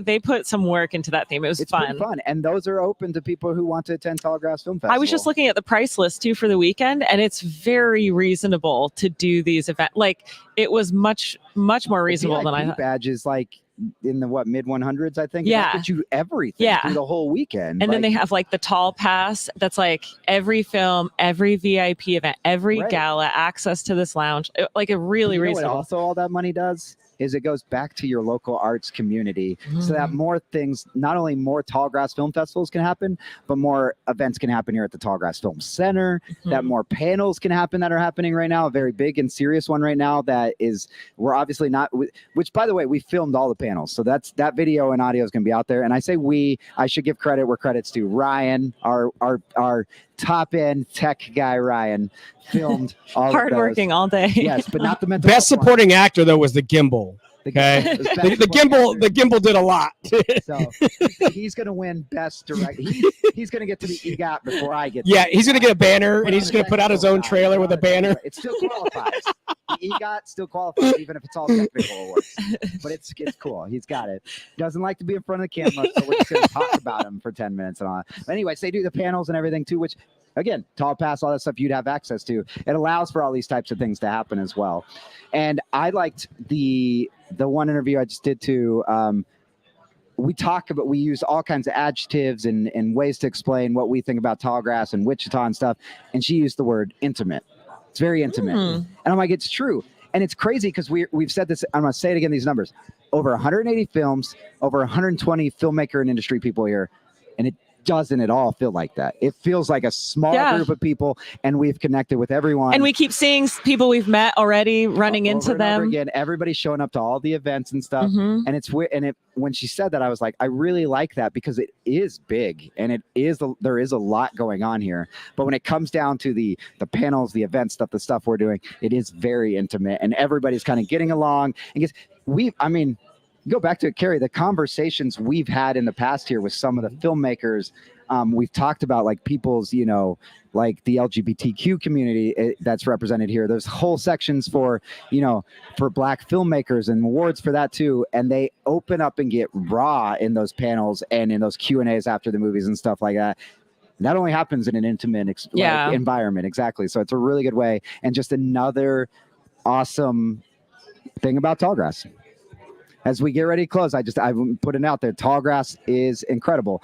And if you're watching us on the Project Nerd channel, so you're not that familiar with Tallgrass already, so many of you that watch us we have tons of fans in the Omaha area, Denver area, Kansas City area. Wichita's not that far. Every October, it's a fun experience. Really cool. The hotels are neat. The Airbnbs. We can tell you about some awesome Airbnbs. Plenty of eclectic places to stay in Wichita. And of course, as we talked about, the venues that they have. So it's worth a trip coming out and checking out. And if you can't make it, not only this year do you still have access to it, but as we've talked about, likely one of those few silver linings from the pandemic, these film festivals now have that virtual aspect of the cinema that allow people to see these great movies that we talk about. And it supports the filmmakers. You can vote for them for the audience award and stuff like that. So super cool. Super cool. Super cool. Super cool. Super cool. Hey guys, it's super cool. All right. We're going to start closing it up. Let's say what have you enjoyed the most so far this year, I guess? I'll let Carrie go first. What have you enjoyed the most so far this year? I say it every year. It's being here. Yeah, you mentioned the word intimate. We try our best to articulate it. You hear filmmakers, writers, producers, actors all say very similar things, but unless you're here, you can't appreciate a term like that. Something that sums up every bit of what you feel when you walk through the doors. You're greeted outside the door. You're greeting inside the door. The level of service they give you throughout. To me, it's always the people that do this, because without the people, you say the money is great, but the money doesn't go to the volunteers, right? These volunteers are doing it for free. They're doing it because they love the films. They love their city. They love people appreciating their city. So while I may not have taken part in a lot of the festival, it's obvious and apparent that no matter what year we come, we're going to see the same faces. We're going to go to the same places. Yeah. And we're going to feel the same way when we're here. And more importantly, when we leave, we're going to just want the invitation to come back next year. So I know it's not one personal experience or one movie that most people might say. It's the entire event from start to finish. And we're only, halfway through, really. Tonight, there's events. Tonight, there's a gala. Tomorrow, there's still films going on. So it's very touching. It's actually, I'm not even being sarcastic. It was you said it very well, and you do. And we have shouted out about the volunteers time and time again, and should a million more times, because you're exactly right. No, but that's a great way to put it. It's the whole experience. It's an experience. So it's singling one thing out to say it was awesome is cool, but you're right. It's the experience and the way you're made to feel all weekend. I like the way you put it. Yeah, really good. I've had a lot of sleep, so it took me a lot of No, but I mean, I say it, and most of these guys probably, it may sound redundant for me saying every interview, what do you like about Wichita? Why did you pick Wichita? Will you come back to Wichita? It needs to be promoted, I feel like, but it shouldn't. Like, I get what you're saying. Everybody that you talk to is like, we were told about this from Cat Daddies and that weird triangle of how that guy got here and now is a feature on Saturday night. People, so many. I mean, it's on top 10 lists for like best best bang for your buck, best festival to go to as a filmmaker. But most like things. I'm saying most intimate's probably not because I didn't. But you know what I mean. They're on all these like lists of unique and it's right here in the heartland. It's not. But they're improving, right? You said how they're improving on shorts and improving on featuring certain elements or topics that maybe that panel that Ryan was just in. Hearing filmmakers that could have went fluffy is my term. They could have went with the easy route and just been positive.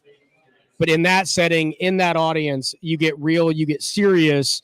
And now when Ryan puts that out and people get to watch that panel and see the topics, see how they're presented, and hear how people phrase it when they're not in like a true interview where they're trying to promote something, I think it is, again, a testament to the direction that the directors of the festivals are doing. Mm-hmm. So I'm very excited to see the progression of this move forward. For sure. Aaron, what about you? Well, I think I can't, Carrie. Thanks a lot. I'm out. I'm leaving. I agree. And I think that one of my favorite things is whenever I come in, I'm always a little nervous because I don't know what films are on the docket for the weekend. I don't know which filmmakers are here. I don't know anything about them. If only they had a website. If only they had a website. They do. But I get really excited when I start to talk to filmmakers individually about what they made because it's always topics I've never thought of or something completely different. It's like you can talk to 3 people in a row and it's something completely different that they were really passionate about. And when you talk to them about it, it shows how passionate they were, how much work they put into these films. And I get excited about that topic, something I wasn't thinking about an hour ago. And then I start to research it or look it up or, I want to watch a short film about farmers dating in France right now. That's so cool. That's so interesting. Exactly. And some of it's really deep and some of it's really heady, or it's like topics, that are really important right now. And some of it's funny stuff. Sometimes people are just being really creative with an idea that they came up with. And I love that. So it's a variety. Can I just point out the two of y'all are killing it on vocabulary right now. Some of the words y'all have used to explain, y'all are killing it. Oh, I think that's like adding on to what Aaron's saying, like people think with all the streaming that we have, all of this is going to be something they can see. And there's been times where we've seen it maybe here and you'll never see it again, searching it on a different streaming platform. So it's interesting that, I'll watch this and I'll see it. Like, where are you going to push this out? And sometimes you don't get to see these shorts. Yeah. We're asking, hey, when are you going to push that out? Oh, well, I couldn't get a distributor. And I know they're fighting some of that stuff, but it definitely is something to see. Because the features, I feel like always kind of somehow get released. But these little shorts and these topics that people are putting out there, it's really interesting to see. Hopefully they can find their way onto other ways for people to view them. Yeah. All right. Let's close it out. Shout out to the Archer Hotel. I always turn my back because I've got to read the list of it. Cargill, Fidelity, the National Endowments of Art, City of Wichita, B98, 96.3, Groover Labs.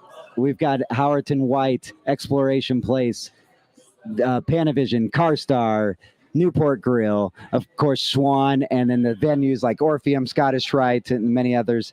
If you're in the Wichita area, always come and check out the Tallgrass Film Center going all year long. And biggest reminder is before we close the door today is tonight, 8:15 p.m. Central Time.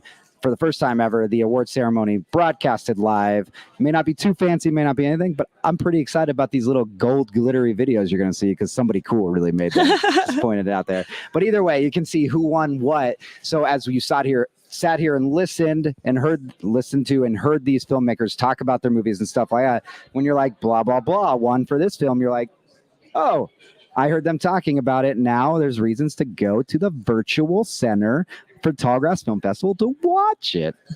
So there you go. To watch it. Awesome. All right. Well, thank you we have Kelly, to Ryan, to Tyler, Carrie, Aaron, Iggy. to myself, yes. Iggy. It's all I'll do of it us for you. here. We do want a special shout out to Melanie, who does a fantastic job here running the show. I think she's in year 3. All the crew that has helped us out. Kelly with the PR, Andre, who does such a great job. Not even just here, but he helps run the screening team. I mean, it takes a lot to just get the films here. All the volunteers. like Everyone Carrie is so mentioned. nice great. here. So So great. nice. All the volunteers, and of course, all the fantastic filmmakers and all the friends that we see time and time again here and get to hang out with. We're going to close the door now. We're going to shut out of here. Make sure if you're following Project Nerd, make sure you head on over to tallgrassfilm.org.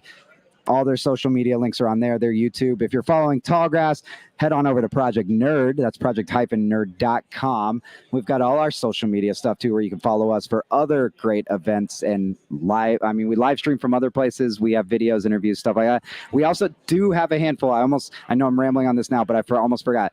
Yesterday, we captured like 4 or 5 interviews after the fact. So we'll push those out to our YouTube as well that didn't make the live stream. But any of these places you saw this, you can go back through. That's the cool thing about the live streams. That's the great thing about the internet is it's out there for forever now. So you can go back and catch any of these that we talked to, the filmmakers and stuff. So enjoy. But signing off for the Project Nerd team from the Filmmakers Lounge at the Tallgrass Film Festival. That's it. Till tonight at the award ceremony.